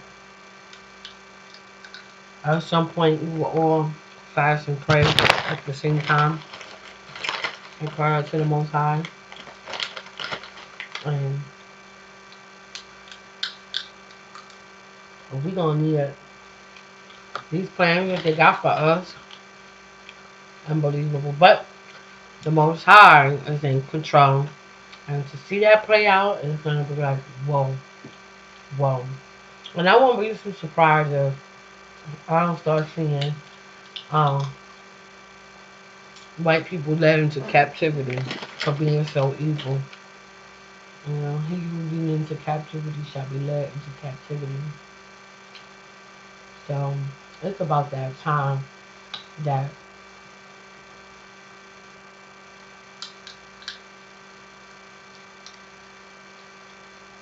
and all they're doing is beating up black people, killing black people. They're doing too much. They want to repopulate They hate black people so much. The government hate black people so much. And the Latinos too, because the Latino is part of the diaspora as well. We don't have no more use for them, you know. They created, you know, um, mulattoes, you know. It worked for a little while, but you know, everybody will report to that main bloodline. If you are that bloodline or that seed, you will return. That's just the way it is. And it's just so good to know that, you know, people are still saying they're gonna be raptured. I don't think that's good, but I'm just saying, damn, like, if you haven't been raptured by now, don't you think you're not going to be raptured at all unless you stop worshiping a white god? You know? Like, they do that shit in form of fashion with the tie, the suit, and they just know they doing a great deed. You know, that's the sad part, you know? I ain't knocking nobody, you know, but, you know, and then, you know, I get a little crying white chick, you know, come hit me up, and she like, oh, cause I'm gonna post something, you know, and she'll come and she'll try to like one or two leave, you know, and my shit's like, how come I never knew that? I'm like, bitch, get the fuck on. You know what I mean? Like, who the fuck are you? You think I need you to approve what? You know what I mean? It's pretty much where we at with it. Why not? So, going this new route, you know, as the Western world crumbles, this is in a state of crumbling. Everybody is crumbling, you know. Everyone who confederated against Israel to make Israel a nation no more is crumbling. Let's talk about that. You know, they don't like that. You got these white, crazy poppers folks, you know, screaming they're Jewish. And I'm like, that's just another colonization group there. If you ask me, you know what I mean? That's just colonization at its best. It ain't no different from every other group. It's just a fake.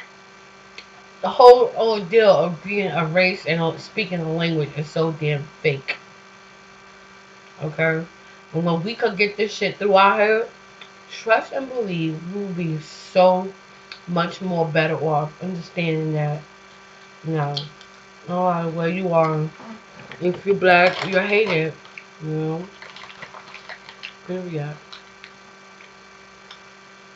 That's just the way it is.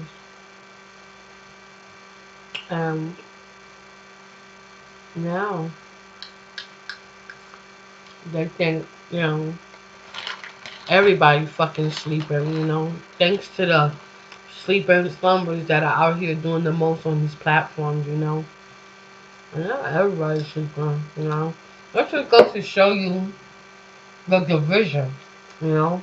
The division is real, you know. That's why I did that tonight, you know. And there's more. There's many more of them. They just stupid. They so lack of knowledge. They just don't get it, you know. And some will die like that. Just stupid, you know. Slave will be destroyed with their heathen peoples and their people's idols, you know. Heathen folks' idols. They're Jesus Christ. They don't get it, you know. And also, they will also, that goes for Islam as well. Because white people want to hate, well, I want to say white Christians, right? They want to hate black people who are Muslims, you know. What difference, you know, does it make if it's rather Muslim or Christian? Ain't you a Christian? Ain't Christian about loving? No, cause that shit ain't. That shit's a fucking curse. To be a Christian is a curse. You know, that's a ritual. You know, everything they teach is a false indoctrination. You know how much money they made off that shit? Like, the people in these front store churches, like these pastors, let me tell you a little about that. Now that I think about it, all they did was compete. Who could preach the better, the most, the best preacher.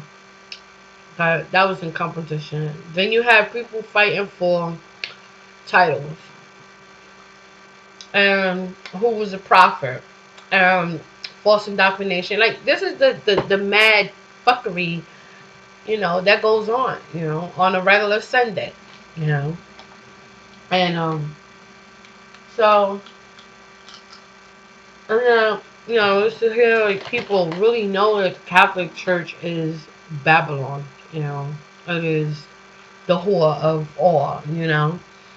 Like Babylon, the world drunk of that wine right there, you know. And folks just don't get it. They just really don't get it. Like, you could be like blue in the face telling them this shit, and they still will give you some excuse, you know. No matter if Trump is, you know, mobilizing the military to deliver vaccines to their door, they will still give his honky ass a pass. And now he already said he was gonna chip everybody. Everybody would, you know, be, you know, with tracking visa devices. You know, everybody would have tracking visa devices, is what he said. You know, and you know, you can pull that up yourself. You know, Trump. You know, and you will hear it for yourself. There's nothing new under the sun. He said that shit, and he blamed it on. Let me go get this one. Okay, we gotta remind ourselves that this is the world we live in, right?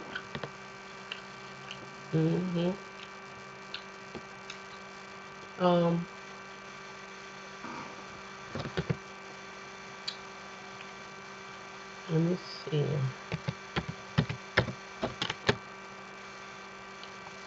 Biometric. Here we go. Tonight's dinner? Oh my goodness, I hate commercials. Another commercial? Really? Horrible. But anyway, wait till y'all hear this. Oh, damn. So we're looking at some of the promises he made on the trail back in 2016. What did he say back then, and did he deliver? Up first, immigration. President Trump's most famous campaign promise: I will build a great, great wall.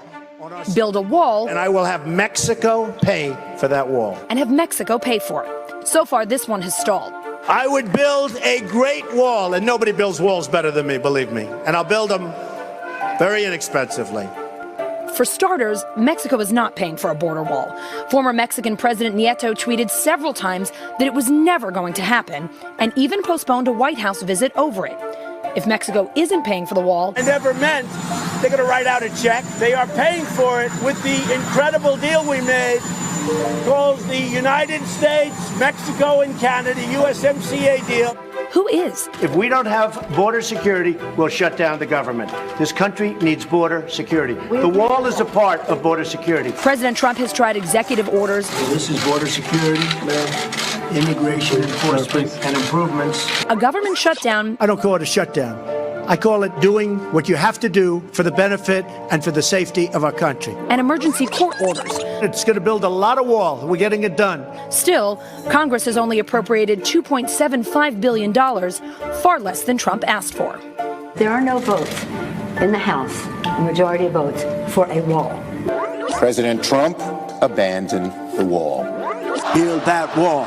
Build that wall. Build that wall. So he diverted billions from the Department of Defense, a move that's being challenged in court. But for now, the administration can use the money. There's also an investigation into a contractor hired to work on the wall. The company's CEO has been on Fox News, the president's favorite channel, advocating for the wall. The president will, if he allows.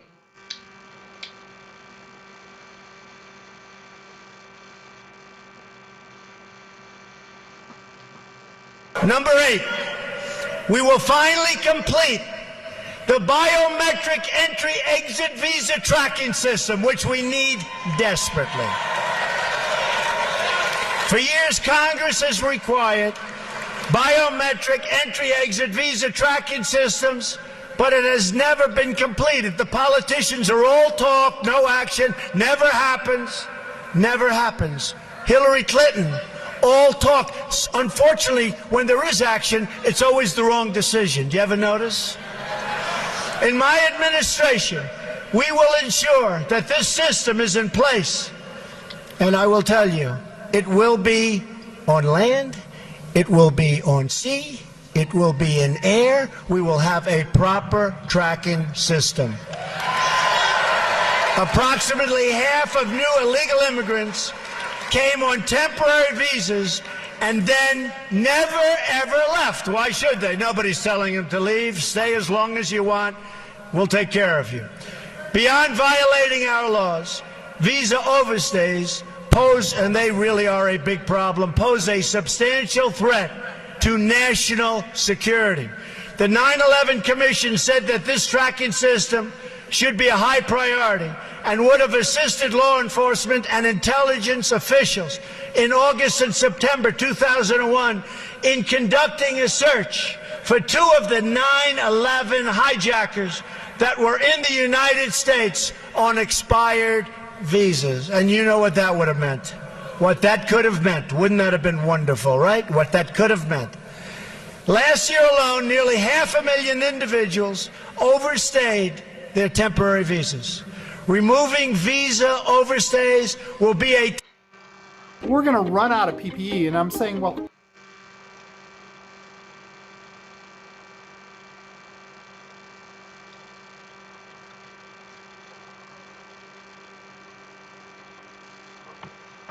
That's crazy.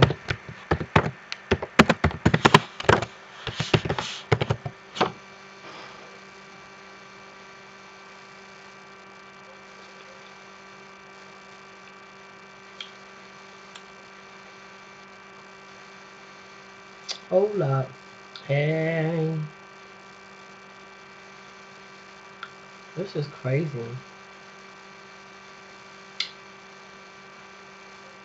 This is really crazy. Wow.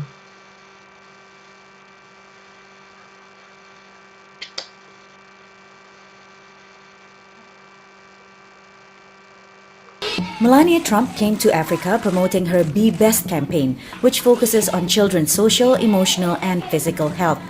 Thank you very much for your beautiful and warm welcome. It's nice to be here with you, and I have a book that I will read. The Lion and the Mouse. Did you hear about the book that before? Yes? That's a message that can resonate in Africa, where child and maternal health are huge concerns, including for Kenyan First Lady Margaret Kenyatta, who has her own campaign focusing on eliminating maternal deaths.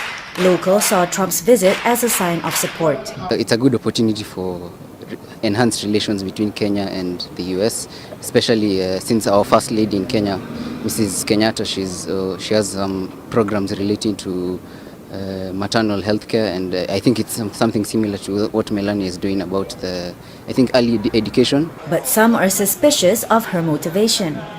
I think this is more about making amends for her husband after the remarks he made about Africa.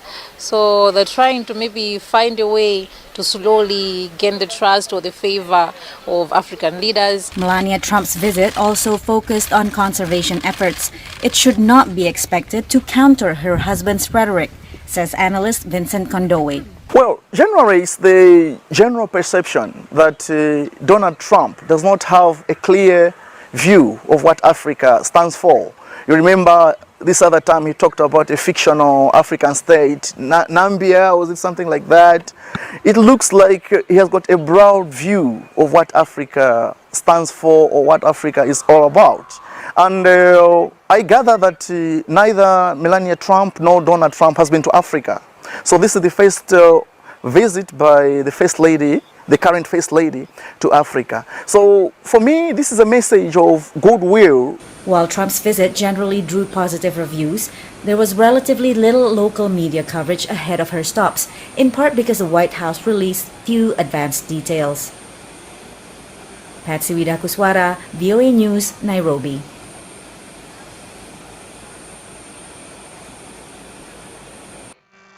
I'll tell you, boy, you know, when you pull up shit and try to connect the dots and shit, that's all I'll be sitting here doing, you feel me? Ain't nothing more, nothing less, you know what I'm saying? I got some turkey stew in my crock pot, you know what I'm saying? It's a lockdown, I don't work all week, it's my Friday, you feel me? I don't know about all of y'all, but I'm still living, you know, to my best ability, my best life. You know how I live my best life? Departed. You know what I'm saying? I'm not a part of the world. I'm not caring about what's going on in the world. I could care less. I don't know what is normal for others, and most people are crying about they want this. You know, I was in the supermarket the other day and I heard somebody say, I want this to go back to being normal. And I'm like, what is normal? You know, what is so great about being colonized? What is so great about being in the hands of the wicked? And what is so great about, you know, being controlled by your enemy in captivity?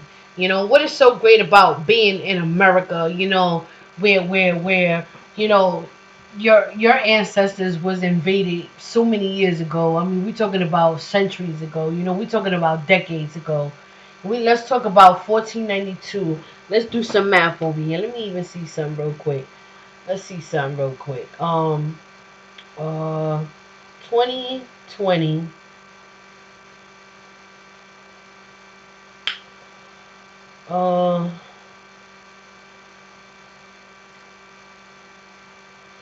Take away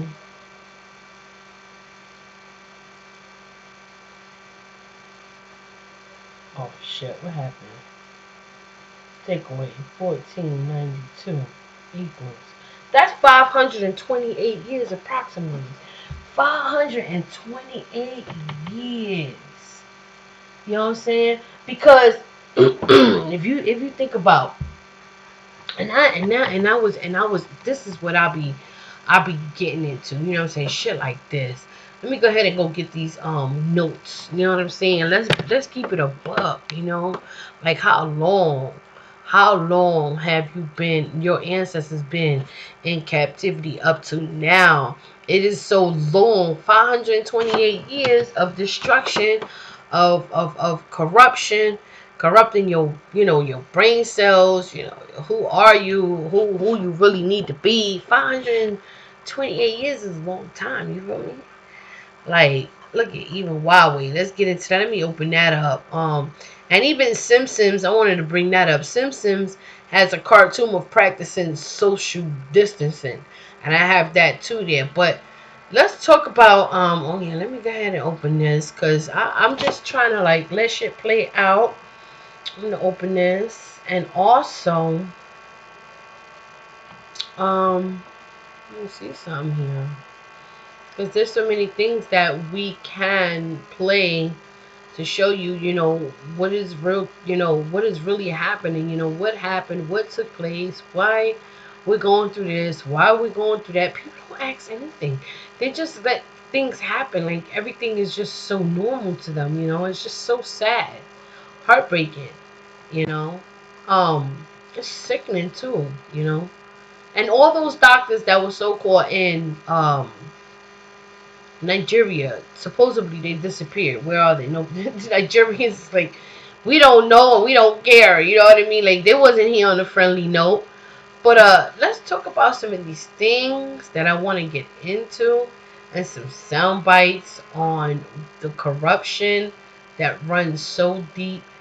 And let me go ahead and let me let this play real quick. Ladies and gentlemen, if you're the average person living in the West African sub-region of Nigeria, the West African sub-region of Nigeria, and you're the southeast region, some of us will call it the south-south, some of us call it southeast, Niger Delta, whatever it is, you are the most manipulated person on the face of the earth.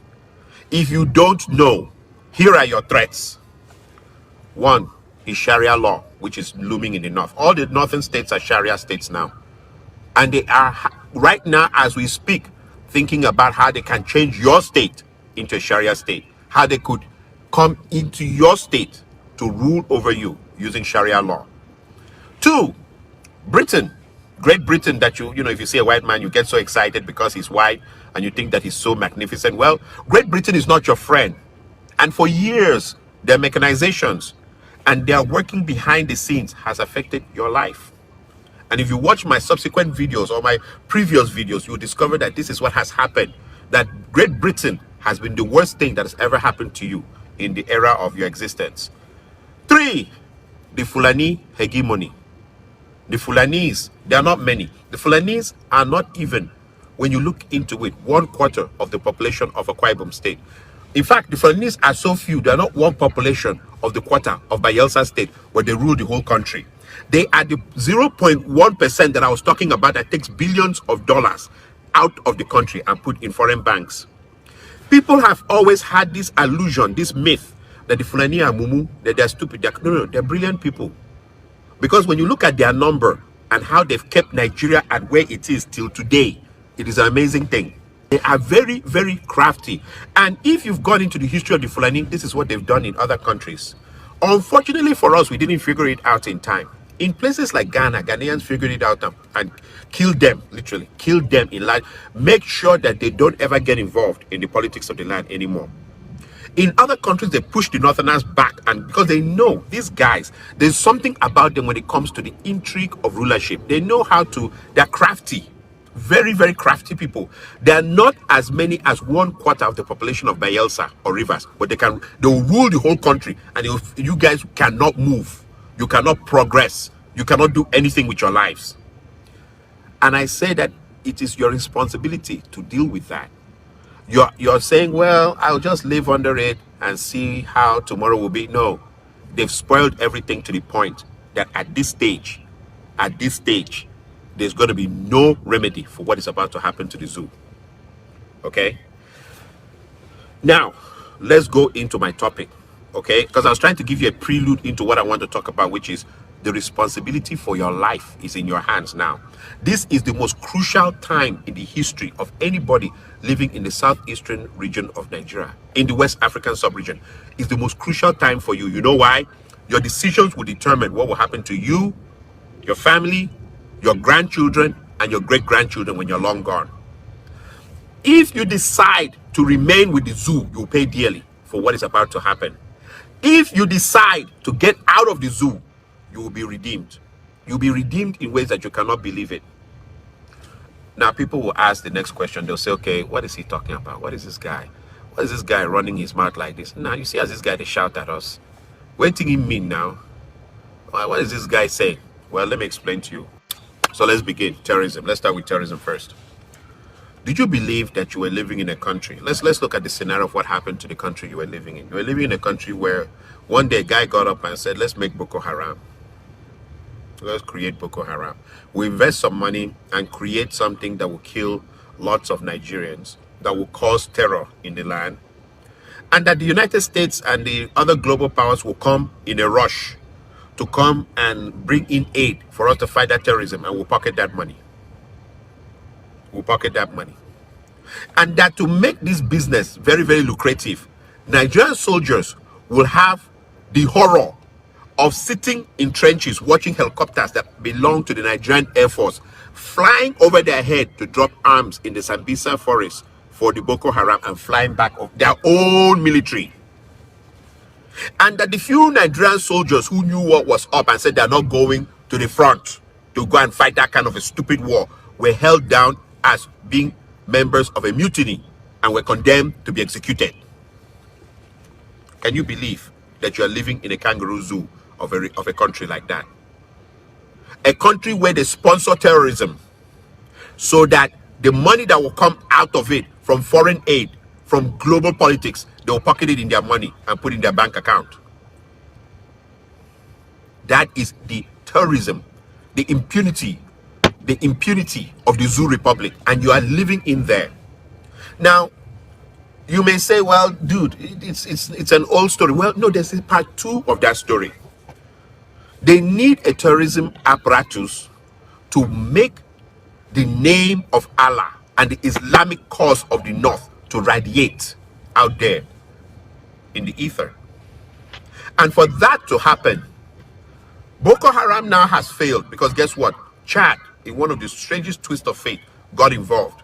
And so Boko Haram has been killed en masse, slaughtered. But unfortunately for us, the elements in the Nigerian Senate, in Aso Rock, and other places who were sponsors of Boko Haram are still alive, walking freely in the society. Now, some of them have died based on COVID-19. God has punished them, and they've died, and they died horrible deaths. But the situation is, the threat is still there.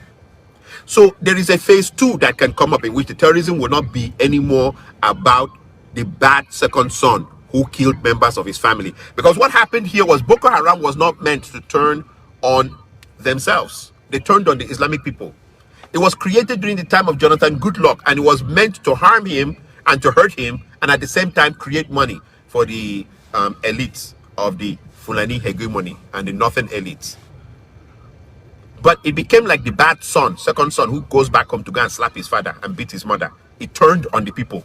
It turned on the people because they themselves started making a lot of money from kidnapping and all kinds of things. So it became a kind of Frankenstein. You created the monster, and the monster came back to your house to come and kill you. It became Frankenstein. So, but in the end of the story, when it became Frankenstein like that, they now discovered that even the foreign countries like United States and other places discovered that Nigeria is a scam. Everybody now knew the Chibok girls was a scam. Chibok girls was the biggest scam in history. Just to attract foreign people. Do you know how much money people made from Chibok girls? Set the Chibok girls free, make t-shirt, make pen. Set Chibok free. Chibok are suffering in a suitcase. Everything Chibok. They made a lot of money from it, to the detriment of people's daughters. Some of those girls have not been seen alive anymore till this day. Some of those girls will never ever be returned back to their family anymore. They were raped systematically in the Sambisa forest. So terrorism of Boko Haram has brought about untold hardship upon people. But in the end, those who pocketed the money that they made from terrorism business are still walking about freely in Nigeria, calling themselves loyal Nigerians. The zoo is a place where this kind of business is supposed to be brilliant. Even the president you have has been accused of pocketing that kind of money. For those of you who are so attached to the zoo and cannot detach, Nigeria doesn't have a president. The zoo doesn't have a president, nor does it have a vice president. If you think it's not, you know what? You guys sometimes, remember my last video about social conditioning? You're so conditioned that nonsense now is sense to you. Nonsense has become sense. Where is your vice president? Which country do you see in the world where the vice president may not be seen and there is silence and nothing is said about it? Which country do you see that kind of a thing happening? Which country in the world do you see a country where the president is constantly flying between his country and London? He's constantly flying between London. You guys have been so socially conditioned to nonsense that you now accept it as common sense. Nonsense, that is crap of the highest order. You now say this is normal. Leave our president. Like, Sai Baba, leave our president alone. But here's the thing. In the end of the story, do you also know that this very country that you're living in, the security of your life is at the same level of the security of the nearest chicken that just passed by you? Yeah, those of you who are so attached to the zoo, you swear by the zoo. The security of your life is not different from that chicken that just passed by. It's not very different. The chicken maybe even may have a greater chance at surviving than you. Why? Because the so-called people that you think are your leaders have invested in your possible death, which is terrorism. So there'll be a phase 2. And they have tried several times to integrate themselves into the southeastern sector They want to come in. They want to come in. You know, they use cows as an excuse, which shouldn't be an excuse for someone to try and come into your place. But that in the final analysis of all this, one day you guys will wake up and will be right smack middle of a jihad. And as far as I'm concerned, for the love I have in my heart, I pray it does never happen to you. Because if that thing happens, it's going to be one of the most horrific things we've ever seen. There are those Northerners that are there. We know very well from our own top secret thing. There's a lot of arms buried now in the floor of the southeastern region of Nigeria. Arm depots on the ground. A lot of arms are buried there for the day of reckoning between you guys and the North. And most of those military cantonments or those military barracks or those military installations, they have switched over the battalions in such a way that the battalions that are there are loyal to the North. That is why when I see people saying, oh, we're going to have... No. The day they call on jihad, you will be surprised that even the military barracks, it will be a jihad assisted by the military. And it will lead to death. It will lead to the kind of bloodshed we've never seen in our lives before. But you see, here's another story, because when we now discovered that Boko Haram and terrorism, some of the bombings we had and some of the things that happened was being sponsored by Turkey, then we now understood that there's another dimension to it, which is the dimension that, let us say, and I'm now giving you, because remember I say I always want us to think, to calculate, not to just follow things blindly. Let us say the North took over the South finally, till you guys surrendered and became a full Muslim nation. That nation will become a hub of terrorism, global terrorism. That is why the Republic of Biafra is dedicated to saving your life in the southeastern region, plus saving the rest of the world. Because Nigeria, and I'm going to get to that other stage of the point, that Nigeria is going to become like a bad version of Somalia, where at some point, because of poverty, because of hard terrorism run amok. I'm sorry, guys. I think you have a little cut. Someone is trying to call me. I don't know why. That's the funniest thing that happens to me. Whenever I start a video, people start trying to call me like they want me to talk to them inside the video. I don't know why they do that. So, let's flow. Let's flow. Number one, it started with terrorism. Some people in the North felt that they had brain, that they were very, very wise. And so they wanted to introduce the ultra version of Sharia, plus they wanted to punish the southeastern region and instill fear. And so they invested in terrorism. They used their own money to invest in terrorism. And the resulting profit was what the foreign countries came with innocence in their hearts, thinking it was true. They didn't know it was manufactured. And they came and brought money in dollars, billions, and it was pocketed, including by the present president you have now. He was involved in that money. And then we had the horror of Nigerian soldiers watching Nigerian Air Force planes pass over their head to drop weapons for the terrorists to kill them. And that when soldiers saw this and now said, you know what, we don't even want to go to that war front and fight, they were called mutineers. That they're creating a coup, they're creating a mutiny, and were killed. That is the kind of kangaroo place that you lay your allegiance to. But that is not over. Even though Chad came in and destroyed that system, you know, Chad, which is such a shame. We couldn't solve it, but Chad are the guys who went and solved it. Now there's going to be a stage two. The stage two is how could they make the whole of Nigeria Sharia? Now, if they can make the whole of Nigeria Sharia, I also promise you that with the events of what COVID-19 has done, and with the fact that oil is now dead, Nigeria will become a hub for terrorism. So when you say you support Biafra, you're supporting one, saving your loved ones, saving your children, saving your grandchildren, saving your in-laws with your belief system from being massacred by the oncoming efforts by a group of people whose brains are not larger than the size of an alligator, because the alligator's brain is said to be the size of a walnut. Hence why it's always attacking and eating. It has no other brain. It has no other calculations to make. As mighty as an alligator is, this brain is the size of a walnut. So therefore, the alligator has no time to reason with you. It's going to try and kill you. That's all. The brain is so small that it has just a section for eating and attacking. That's all. Cognitive behavior, cognitive reasoning is zero in an alligator. And that is the kind of brains you have in northern aspect of Nigeria. It has to be Sharia. And it has to be that they take all the money. That's all they know. We take all the money of Nigeria. Like now, NNPC is completely broke and empty. The president, your kangaroo president, emptied NNPC. In fact, he made it a family affair, took his daughter and made her part of the board of NNPC, took all his friends, made it. The whole NNPC became a nothing affair, and then it was broke. Akpabio went in and discovered that $22.8 billion US dollars was emptied from the NNPC coffers. Okay? 22.8 billion US dollars was emptied. NNPC is broke. And what was the thought of the guys with the size, the brain, the size of a walnut? That oil would still be the same price it was. Well, guess what? Oil fell. Oil is dead. Oil, if you've heard the story, if you know what is going on now, oil is dead. Now, with oil being dead, what do I mean by oil is dead? It's $20 a barrel. Fell down to 17 yesterday, Seth. I mean, real bad situations. Then when Nigeria goes into paying for their shipping, trying to pay for refining, trying to pay for the overhead costs, when everything is said and done, Nigeria's profit is $2 a barrel. So it's dead. It's dead. Now, last year, Nigeria borrowed 3.312 trillion naira from the IMF, and it was scheduled to be paid. I'm trying to show you the terrorism and the loans, because remember the title is Terrorism, Loans, and Impunity. Impunity is that people who sponsored Boko Haram have the impunity to walk about freely in Aso Rock. They walk about freely in the north. They walk about freely in that country.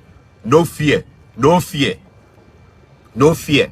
And they are angry when you don't call them honorable, when you don't call them my excellency and stuff, including the president of Nigeria.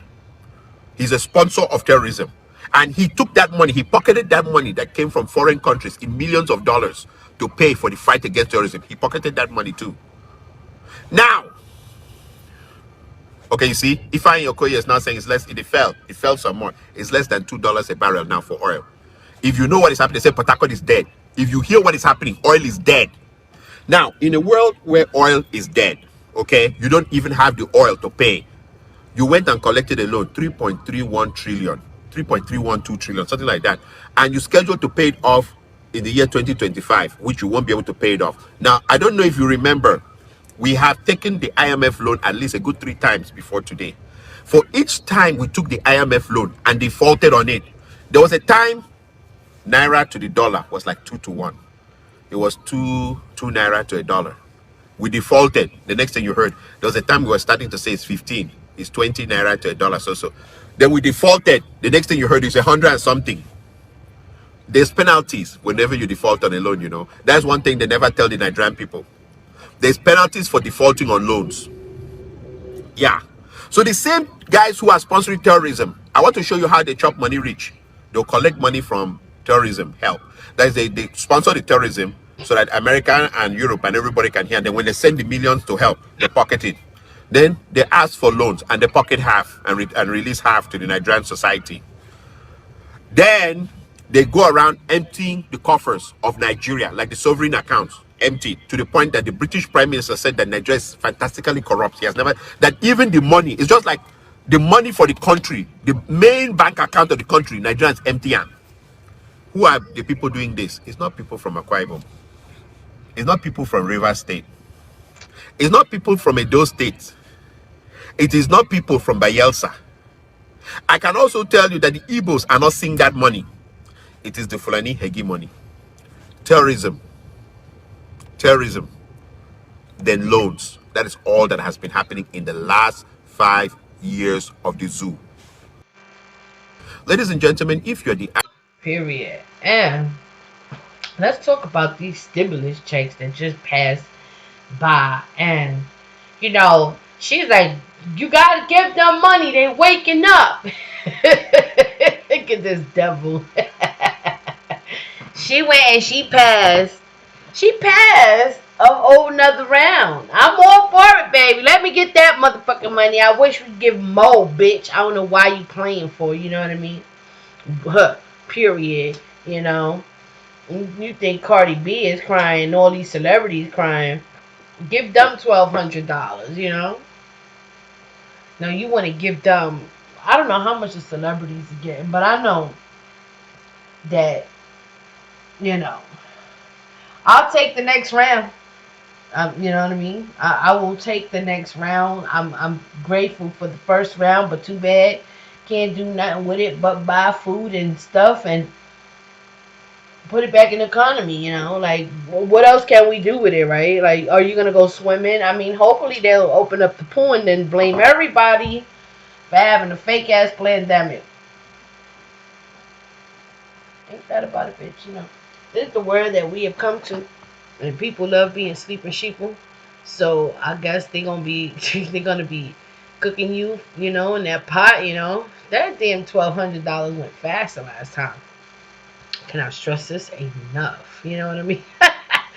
That shit ain't do nothing for me. Matter of fact, I sent most of that shit to Africa. Period, you know, whatever. And I'm about to do it again. Let me get some more. Let me get some more, you know. That would be a good thing to do with, you know, your stimulus check, y'all. You know, invest in Africa. Get you a passport with that shit, you know. And fuck that, explore. Cause now it's the end of the time of the Gentiles. You wanna get ready to travel. You wanna get ready to travel and you know, don't just, you know, detach yourself, you know, go into conscious mode, because I'm gonna tell you, if you let this stupid nonsense drive you crazy, you know, I'm so excited to see Babylon 4. I'm so excited, you know, to see people waking up. This is the Great Awakening right here. You know, they try to say that Trump movement was, but by far, you know, by far.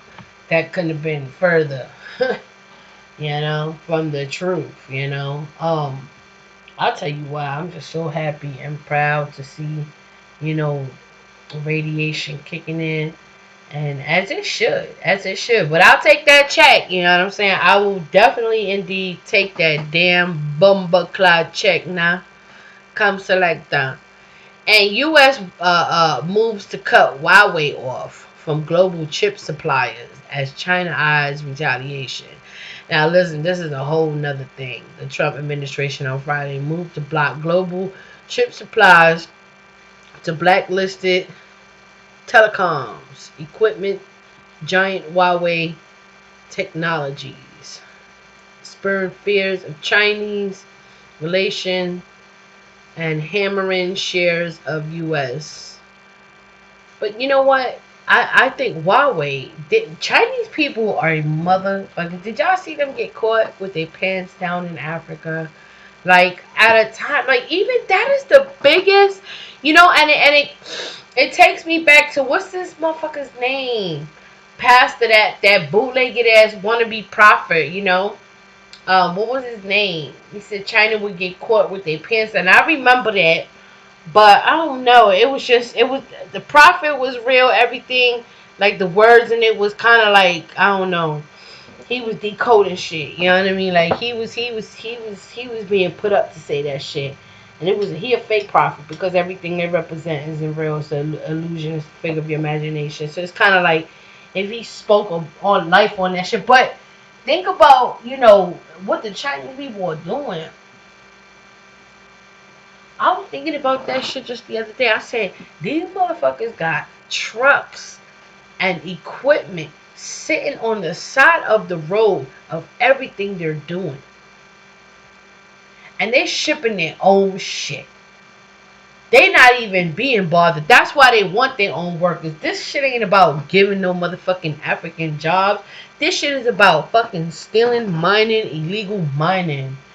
You know what I'm saying? Just taking that shit, stacking it, and just shipping it right to China. And China's getting motherfucking rich and rich. And then I was like, where the fuck is China getting all this money from?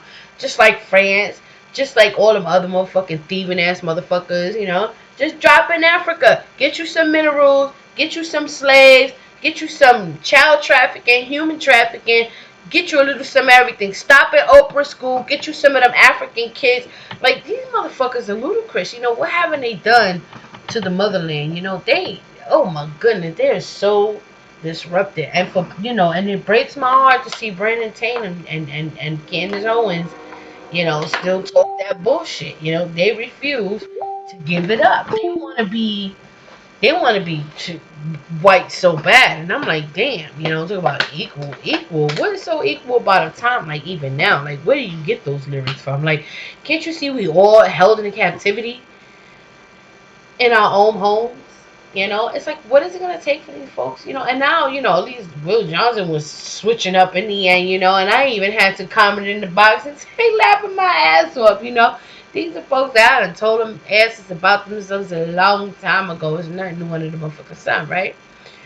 But anyhow, this is your girl, the Talk with Tiny, and we are definitely out here reuniting the diaspora one way or another. Radio. You want to debate? Go to a channel for that, man. This is about the war. All right, Gabriel's the messenger. He's raptured. Okay, he explains the DNA of God, like I just showed you. Okay, so I'm just bringing these out so you'll know it. Micaiah's coming for Gabriel. RH negative, Christ blood. There's more to the blood than you guys think it is. Okay, it says it very faintly in scripture, but it's a little more. You can research it, and you'll figure some things out. I saw will look like a meteor, a comet. Now, I told her, hey, I understand, I just saw it, and I literally just saw it. But I didn't see the fleet, I saw a comet streak. It shot across like a meteor, all right? Comet, meteor, I was just throwing it out there, hood communication. She's cool like that. Now, a phoenix comet, you always see a comet in these movies. It represents the angel Gabriel, the star David. And it takes you right back to its time to bring out the hexagram mark in Chicago, Illinois. Okay? Because that's where King David from. So that's why I always tell you, Chicago ground zero. Everything goes back to Chicago. They want to kick it off there. The Phoenix Comet, the Messiah is coming back. Right down to Enoch the prophet, and that's separated by what?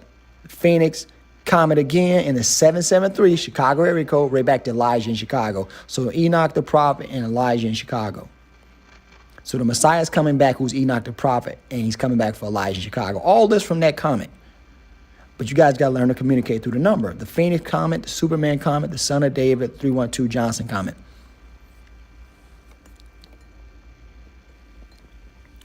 Now, Phoenix Comet symbolizes begin World War III. That's a fact. The start of World War III, the Phoenix Comet, super blood moon, holy blood of Christ, super Saiyan God, children of Israel's sacred bloodline, and they're a bunch of ancient aliens. An alien is code for archangel. Archangels are a bunch of damn killers. Yes, we are. Did you see Super Saiyan God? Because Super Saiyan equals archangel. And I just told you, aliens mean what? Archangel. Goku, Gohan, Goten, the throne of God. Johnson's UFO twin is back. The two 144 twin flames. The righteous king and the prodigal son. It's time for a food shortage also, starvation. Come on, somebody. The Phoenix Comet, New Mexico Comet, and that's why a lot of your movies are shot in New Mexico, like I told you. The Starvation Comet, the iPhone X Comet. They just brought out a new iPhone not too long ago, which was a marking point for the ceremonies. Now, listen, it's not the Phoenix Comet, it's not the Radiation Comet, it's the Ruach HaKodesh Comet. That's Ruach HaKodesh. However you want to say it, but you know what I'm saying. Because all language comes from the Most High. The Ruach HaKodesh, keeper of the flame, Jahi anointed, new king. So, the celestial signs were just showing stuff that I was already saying. This gonna happen, that's gonna happen, this gonna happen, this is gonna happen. The Ruach HaKodesh comet symbolizes it's time for the apocalypse, royal blood 311, 312. That's what it symbolizes. See? Eric, ruler Jair Johnson. Now it's about to be the birth of the Antichrist. Micaiah and Gabriel. Now notice I put Eric, ruler, over and over, and you can get the message out of it. I'm the Eric ruler, right? The eternal ruler. Windy City 3120, right down to 2020 year of the Monkey King. So these are all the things that are going to happen since this guy was made a ruler. The Antichrist is about to pop up. Windy City 3120, 2020 year of the Monkey King, Jahi Johnson, Candlestick, Angel Gabriel. Okay? So it was very important because now you got a new frequency to go by. Okay? The gospel is about the order of Melchizedek radiation promise. That's a fact. Power to defeat our oppressors, Luke 1:69 through 79. If I'm wrong, why are all the nations preparing for war after the radiation increase? We are not supposed to mix our radiation genes. That's a fact, even though some of the kings did do it and God permitted it. Deuteronomy 7:3. You can check for yourself. Okay? Now, those actions came back on those brothers. But a reason you are separate and holy, because radiation makes you holy and set apart. That's why Israel's above all nations. They have a radiation gene. And people take it personal. You cannot be equal with a person that absorbs gamma radiation. If you tried, you couldn't. You can't get mad at me. You understand? That's like somebody not getting mad at somebody for being born rich. It's not their fault, man. All right? Neither shalt thou make marriages with them. Thy daughter thou shalt not give unto his son, nor his daughter shall thy take unto thy son. That old English a mother, boy. There it is right there. There's a deeper meaning to that stuff. You got to come from celestial aspect. If I'm correct, we should see the patterns. A pink radiation moon should signal war. Starting in Chicago with Gabriel, David. Now look for war and pink. If I'm right, you see pink with war. Now pink supermoon, Holy King of Israel. Eric, you are blessed. You're the highest bride angel, which is Gabriel. God's warrior angel. 773, Chicago area code. That's the sleeping prophet with the spiritual gifts. Just like that. Now, I showed you pink in the previous video. Gabriel's color is pink. Pink, green, black, white. The holy lineage of Christ, 12 tribes of Israel. Chicago native. And just like that, we know it right, because that's Gabriel Union, and the gay boy in the middle, and Dwayne Wade from Chicago. He's a native of Chicago. May 4th, no one saw Asteroid JJ. This is on the Dabu 7 network. Asteroid JJ also comes out to Asteroid 1010. Asteroid 2020 JJ, who's JJ? Of course, it's Jahi Johnson. Flew past the Earth at just 0.3 LD on May 4th. All right? Now let's break this Comet JJ down. Comet JJ. Now, New King Jahi goes right down to Asteroid JJ, and he's going to be promoted from what? Prince Jahi. They were showing you the entire time. That's why I'm always mindful of people that report news like this, because that lets me know they know a little something. Are you following me? Seraphim Angel Gabriel, Akhenaten Obama. Here go Moses and Akhenaten. Nuclear dome, vaccination. So that's about to happen. Now I put my name with Asteroid JJ. 2020 JJ goes right down to Art Jahi the Angel. Okay? So this is how you piece stuff together, man. I'm making these lists long because I want you guys to read the whole thing. Now the House of God, Lion of Judah, Asteroid JJ, right down to Queen of the World.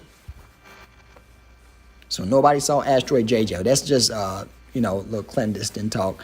Nobody sees the true king. 2020 JJ is the ex-kid. They gonna see me soon. You better believe that shit. You don't see another side of me. Okay? That's, like I said, that's God's son's Michael, Holy Grail. He's coming for his Holy Grail. All right? He's coming for it. He's going to remove it. He's the strong man coming to release his bride. Jahi Johnson, Asteroid JJ, the Ruach HaKodesh Comet, Lightning Flash of Creation, Holy Spirit, God's Son, Michael's Holy Grail, Jahi the Chicago Holy Line. I tell you guys, do not throw away your notes. It's all going to line up for you. Jahi Johnson, Asteroid JJ 2020. King David's son, Jahi, the Holy Grail, Jahi. Just like that. I told you, David is crowned by the celestial signs. It ain't going to change. Everything's back to celestial. We're the sons of God again. That was the purpose of the sacrifice. Somebody had to lay life down to get us our status back. What is COVID-19 and coronavirus? And the agenda against the Phoenix gene, straight out the comic books. Cosmic radiation equals firestorm. Ruach HaKodesh equals twin flames. Okay? All right?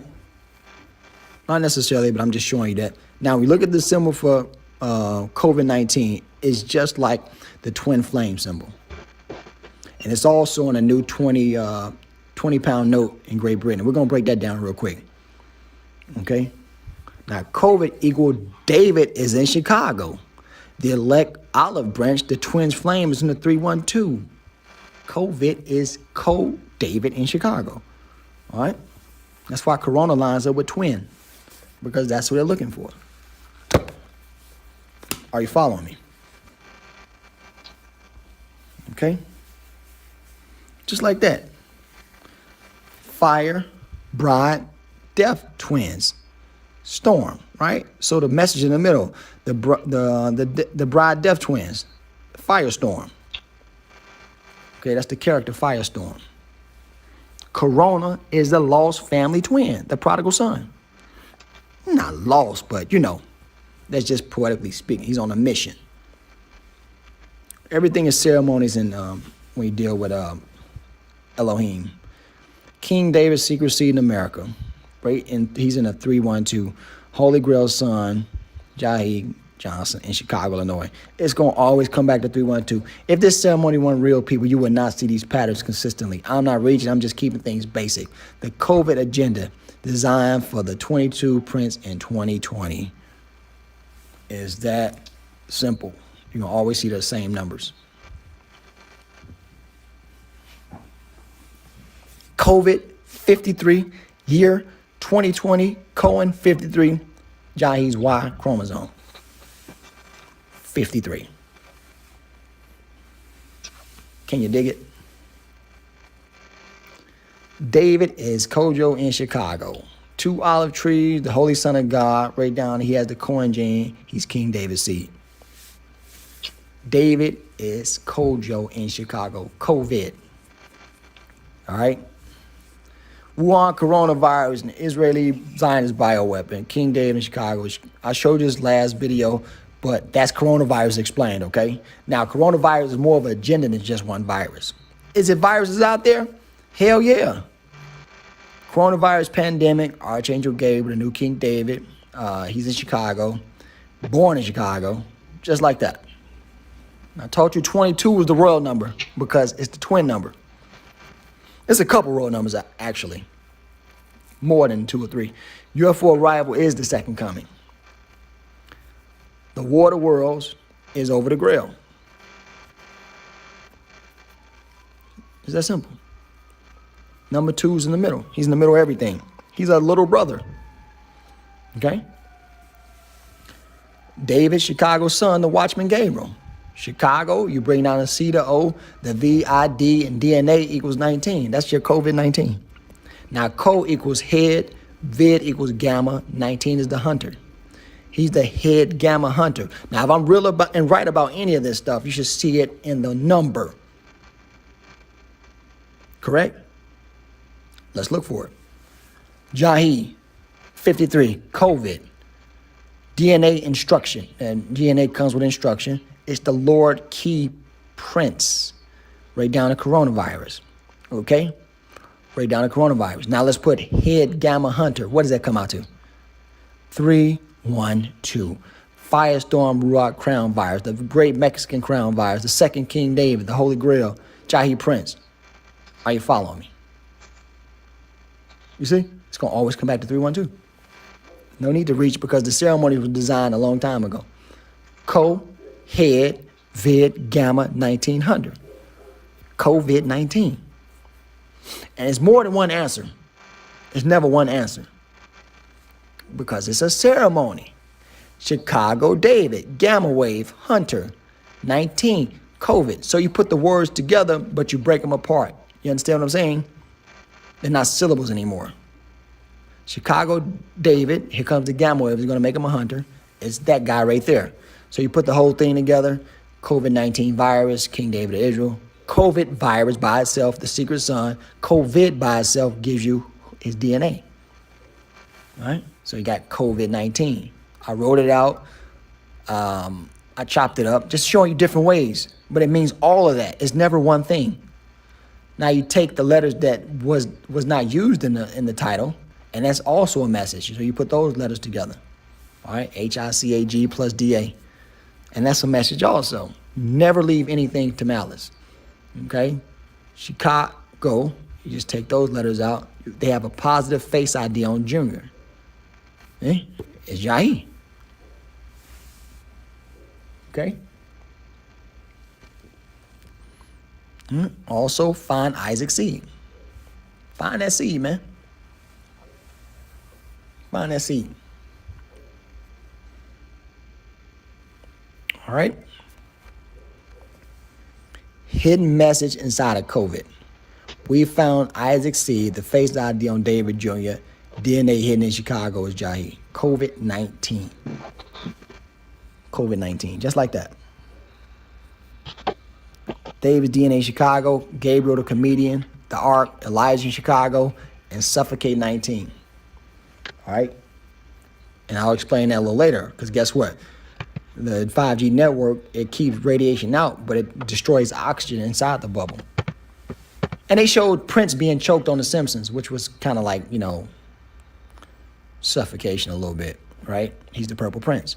David's DNA Chicago, Superman gene, appointed time.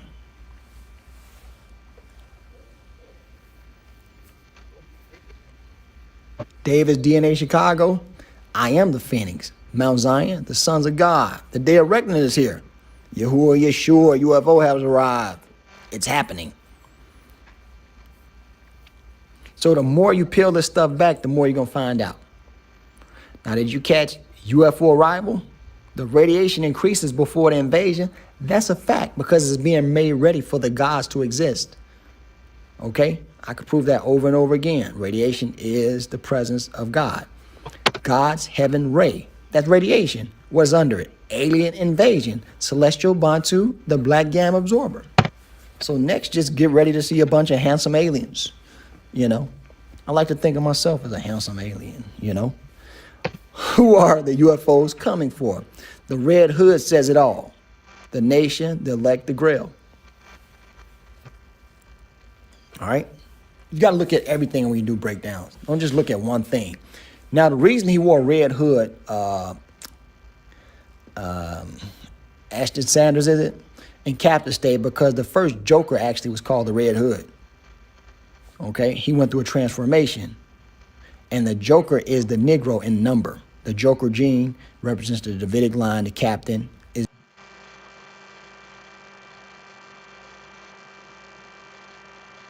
Hosea 7. When I would have healed Israel, then the iniquity of Ephraim was discovered, and the wickedness of Samaria, for they commit falsehood, and the thief cometh in, and the troop of robbers spoileth without. And they consider not in their hearts that I remember all their wickedness.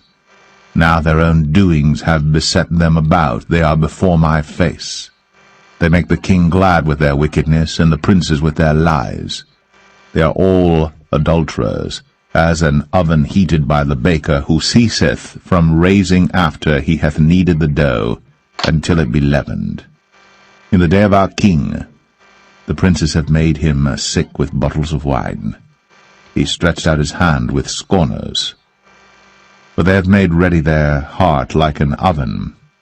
Whiles they lie in wait, their baker sleepeth all the night. In the morning it burneth as a flaming fire. They are all hot as an oven, and have devoured their judges. All their kings are fallen, there is none among them that calleth unto me. Ephraim, he hath mixed himself among the people. Ephraim is a cake not turned. Strangers have devoured his strength, and he knoweth it not. Yea, grey hairs are here, and there upon him, yet he knoweth not. And the pride of Israel testifieth to his face, and they do not return to the Lord their God, nor seek him for all this. Ephraim also is like a silly dove without heart. They call to Egypt, they go to Assyria. When they shall go, I will spread my net upon them. I will bring them down as the fowls of the heaven. I will chastise them as their congregation hath heard. Woe unto them, for they have fled from me. Destruction unto them, because they have transgressed against me. Though I have redeemed them, yet they have spoken lies against me. And they have not cried unto me with their heart, when they howled upon their beds. They assemble themselves for corn and wine, and they rebel against me. Though I have bound and strengthened their arms, yet do they imagine mischief against me. They return, but not to the Most High. They are like a deceitful bow. Their princes shall fall by the sword, for the rage of their tongue. This shall be their derision in the land of Egypt.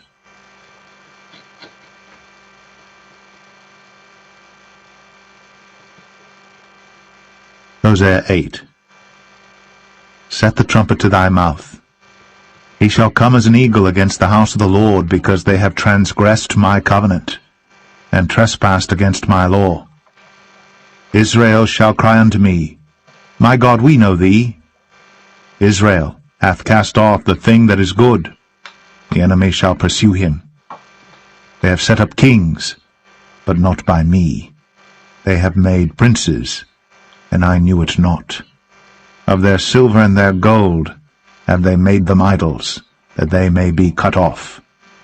Thy calf, O Samaria, hath cast thee off.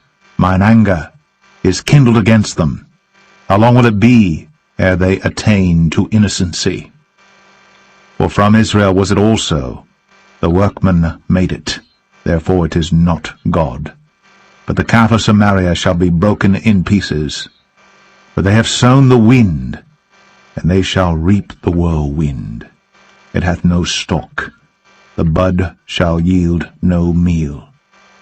If so be it yield, the strangers shall swallow it up. Israel is swallowed up. Now shall they be among the Gentiles as a vessel wherein is no pleasure. For they are gone up to Assyria, a wild ass alone by himself. Ephraim hath hired lovers, yea, though they have hired among the nations. Now will I gather them, and they shall sorrow a little for the burden of the king of princes. Because Ephraim hath made many altars to sin, altars shall be unto him to sin. I have written to him the great things of my law, but they were counted as a strange thing. They sacrifice flesh for the sacrifices of mine offerings, and eat it. But the Lord accepteth them not.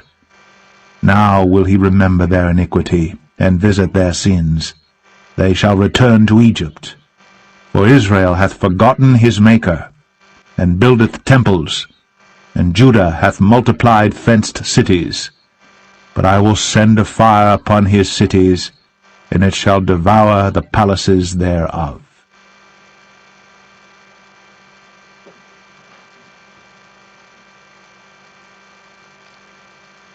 Hosea 9. Rejoice not, O Israel, for joy as other people, for thou hast gone a-whoring from thy God. Thou hast loved a reward upon every corn floor.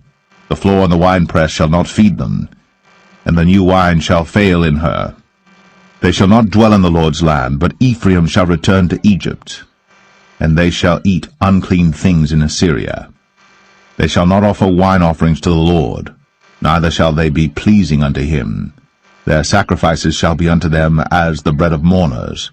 All that eat thereof shall be polluted, for their bread, for their soul, shall not come into the house of the Lord. What will ye do in the solemn day, and in the day of the feast of the Lord? For lo, they are gone because of destruction. Egypt shall gather them up, Memphis shall bury them, the pleasant places for their silver. Nettles shall possess them, thorns shall be in their tabernacles. The days of visitation are come, the days of recompense are come.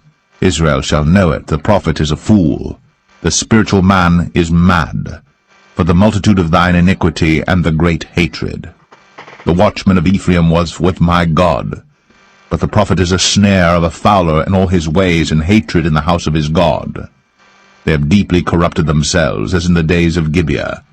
Therefore he will remember their iniquity, he will visit their sins. I found Israel like grapes in the wilderness. I saw your fathers as the first stripe in the fig tree at her first time. But they went to Baal Peor, and separated themselves unto that shame, and their abominations were according as they loved. As for Ephraim, their glory shall fly away like a bird from the birth, and from the womb, and from the conception. Though they bring up their children, yet will I bereave them, that there shall not be a man left. Yea, woe also to them when I depart from them.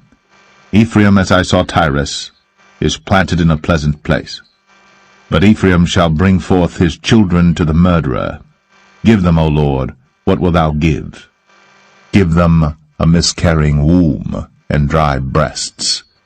All their wickedness is in Gilgal, for there I hated them. For the wickedness of their doings I will drive them out of mine house. I will love them no more. All their princes are revolters. Ephraim is smitten, their root is dried up. They shall bear no fruit, yea, though they bring forth, yet will I slay even the beloved fruit of their womb.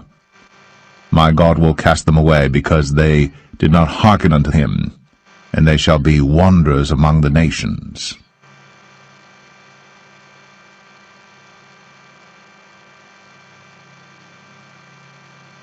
Hosea 10. Israel is an empty vine, he bringeth forth fruit unto himself. According to the multitude of his fruit he hath increased the altars. According to the goodness of his land they have made goodly images. Their heart is divided, now shall they be found faulty. He shall break down their altars, he shall spoil their images. For now they shall say, We have no king, because we feared not the Lord. What then should a king do to us? They have spoken words, swearing falsely and making a covenant. Thus judgment springeth up as hemlock in the furrows of the field. The inhabitants of Samaria shall fear, because of the calves of Bethaven, for the people thereof shall mourn over it, and the priests thereof that rejoiced on it, for the glory thereof, because it is departed from it. It shall be also carried unto Assyria for a present to King Jareb. Ephraim shall receive shame, and Israel shall be ashamed of his own counsel. As for Samaria, her king is cut off as the foam upon the water. The high places also of Avon, the sin of Israel, shall be destroyed. The thorn and the thistle shall come up on their altars, and they shall say to the mountains, Cover us, and to the hills, Fall on us. O Israel, thou hast sinned from the days of Gibeah. There they stood. The battle in Gibeah against the children of iniquity did not overtake them. It is in my desire that I should chastise them, and the people shall be gathered against them, when they shall bind themselves in their two furrows. And Ephraim is as an heifer that is taught, and loveth to tread out the corn. But I pass over upon her fair neck. I will make Ephraim to ride, Judah shall plow, and Jacob shall break his clods. Sow to yourselves in righteousness, reap in mercy, break up your fallow ground. For it is time to seek the Lord, till he come and rain righteousness upon you. Ye have plowed wickedness, ye have reaped iniquity, ye have eaten the fruit of lies, because thou didst trust in thy way, in the multitude of thy mighty men. Therefore shall a tumult arise among thy people, and all thy fortresses shall be spoiled, as Shalman spoiled Beth Arbel in the day of battle. The mother was dashed in pieces upon her children. So shall Bethel do unto you because of your great wickedness. In a morning shall the king of Israel utterly be cut off.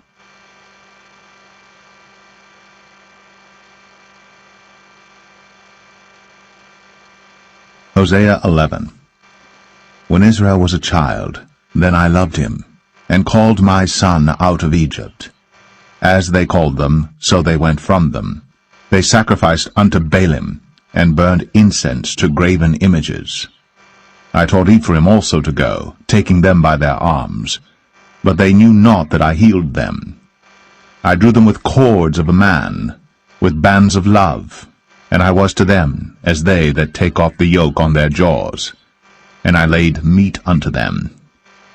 He shall not return into the land of Egypt, but the Assyrian shall be his king, because they refuse to return. And the sword shall abide on his cities, and shall consume his branches, and devour them because of their own counsels. And my people are bent to backsliding from me. Though they called them to the Most High, none at all would exalt him. How shall I give thee up, Ephraim? How shall I deliver thee, Israel? How shall I make thee as Admah? How shall I set thee as Zeboim?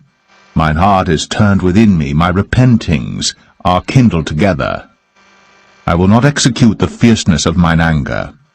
I will not return to destroy Ephraim, for I am God and not man, the Holy One in the midst of thee, and I will not enter into the city. They shall walk after the Lord. He shall roar like a lion. When he shall roar, then the children shall tremble from the west. They shall tremble as a bird out of Egypt, and as a dove out of the land of Assyria. And I will place them in their houses, saith the Lord. Ephraim compasseth me about with lies, and the house of Israel with deceit. But Judah yet ruleth with God, and is faithful with the saints.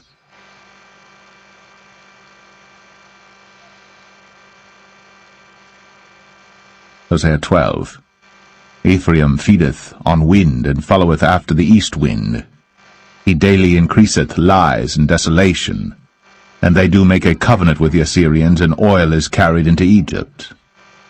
The Lord hath also a controversy with Judah, and will punish Jacob according to his ways, according to his doings will he recompense him.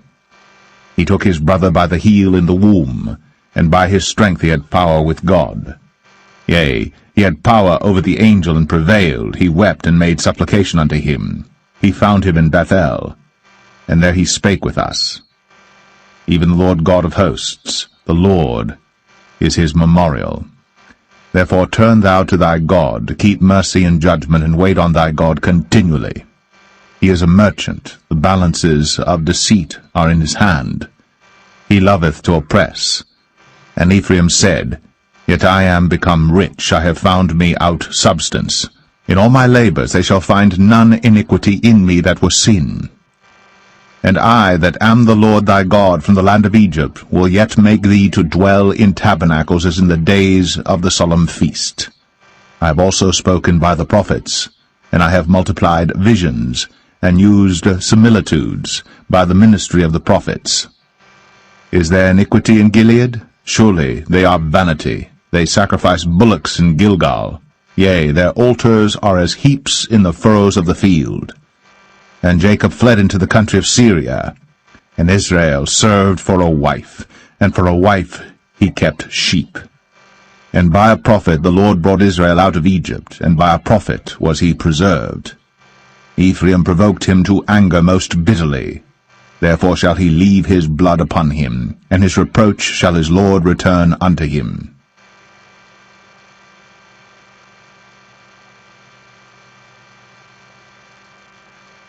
Hosea 13. When Ephraim spake trembling, he exalted himself in Israel. But when he offended in Baal, he died. And now they sin more, and have made them molten images of their silver, and idols, according to their own understanding. All of it the work of the craftsman. They say of them, Let the men that sacrifice kiss the calves.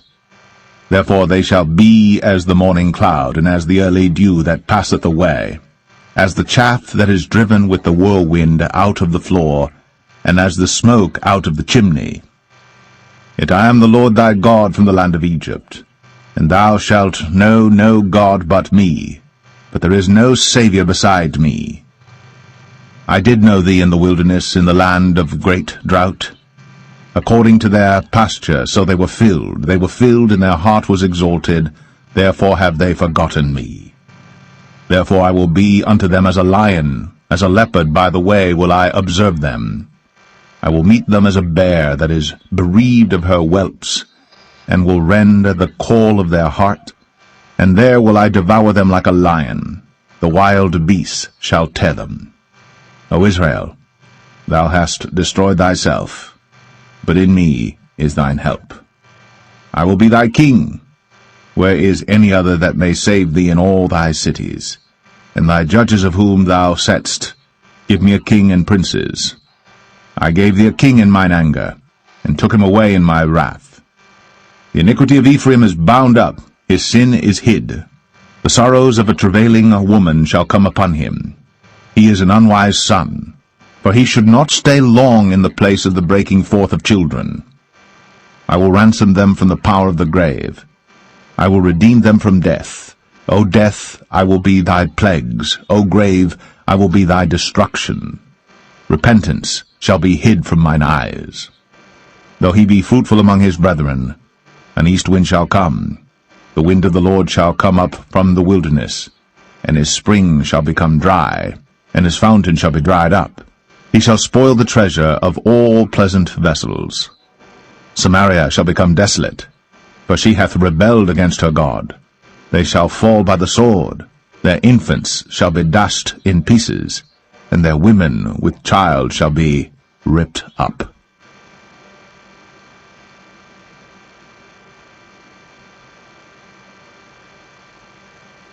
Hosea 14. O Israel, return unto the Lord thy God, for thou hast fallen by thine iniquity. Take with you words, and turn to the Lord. Say unto him, Take away all iniquity, and receive us graciously. So will we render the calves of our lips. Asher shall not save us. We will not ride upon horses, neither will we say any more to the work of our hands, Ye are our gods, for in thee the fatherless findeth mercy. I will heal their backsliding, I will love them freely, for mine anger is turned away from him. I will be as the dew unto Israel. He shall grow as the lily, and cast forth his roots as Lebanon. His branches shall spread, and his beauty shall be as the olive tree, and his smell as Lebanon. They that dwell under his shadow shall return. They shall revive as the corn, and grow as the vine. The scent thereof shall be as the wine of Lebanon. Ephraim shall say, What have I to do any more with idols? I have heard him, and observed him. I am like a green fir tree. From me is thy fruit found. Who is wise? And he shall understand these things, prudent, and he shall know them. For the ways of the Lord are right, and the just shall walk in them. But the transgressors shall fall therein.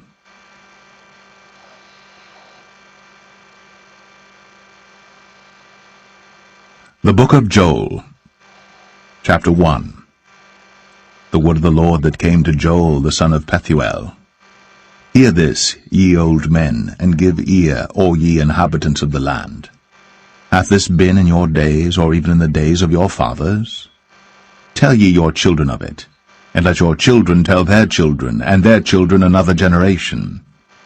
That which the palmer worm hath left, hath the locust eaten, and that which the locust hath left, hath the cankerworm eaten, and that which the cankerworm hath left, hath the caterpillar eaten.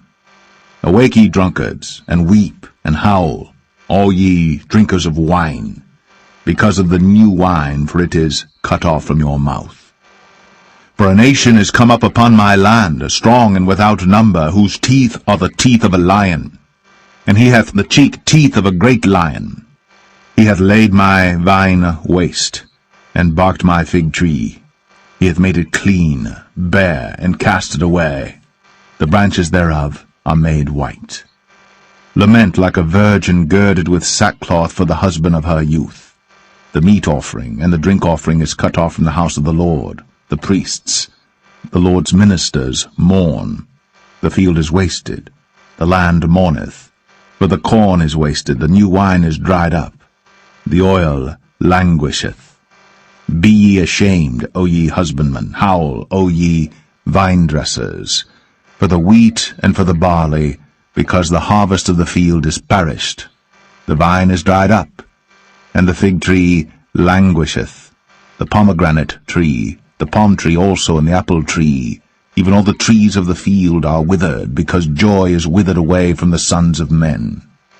Gird yourselves, and lament, ye priests, howl, ye ministers of the altar, come, lie all night in sackcloth, ye ministers of my God. For the meat offering and the drink offering is withholden from the house of your God. Sanctify ye a fast, call a solemn assembly, gather the elders and all the inhabitants of the land into the house of the Lord your God, and cry unto the Lord. Alas for the day of the Lord is at hand, and as a destruction from the Almighty shall it come. Is not the meat cut off before our eyes, yea, joy and gladness from the house of our God?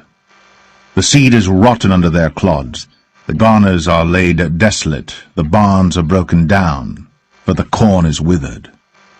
How do the beasts groan? The herds of cattle are perplexed, because they have no pasture. Yea, the flocks of sheep are made desolate. O Lord, to thee will I cry. For the fire hath devoured the pastures of the wilderness, and the flame hath burned all the trees of the field. The beasts of the field cry also unto thee. For the rivers of waters are dried up, and the fire hath devoured the pastures of the wilderness.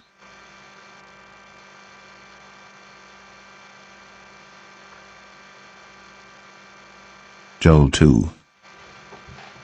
Blow ye the trumpet in Zion, and sound an alarm in my holy mountain. Let all the inhabitants of the land tremble, for the day of the Lord cometh, for it is nigh at hand, a day of darkness and of gloominess, a day of clouds and of thick darkness, as the morning spread upon the mountains, a great people and a strong.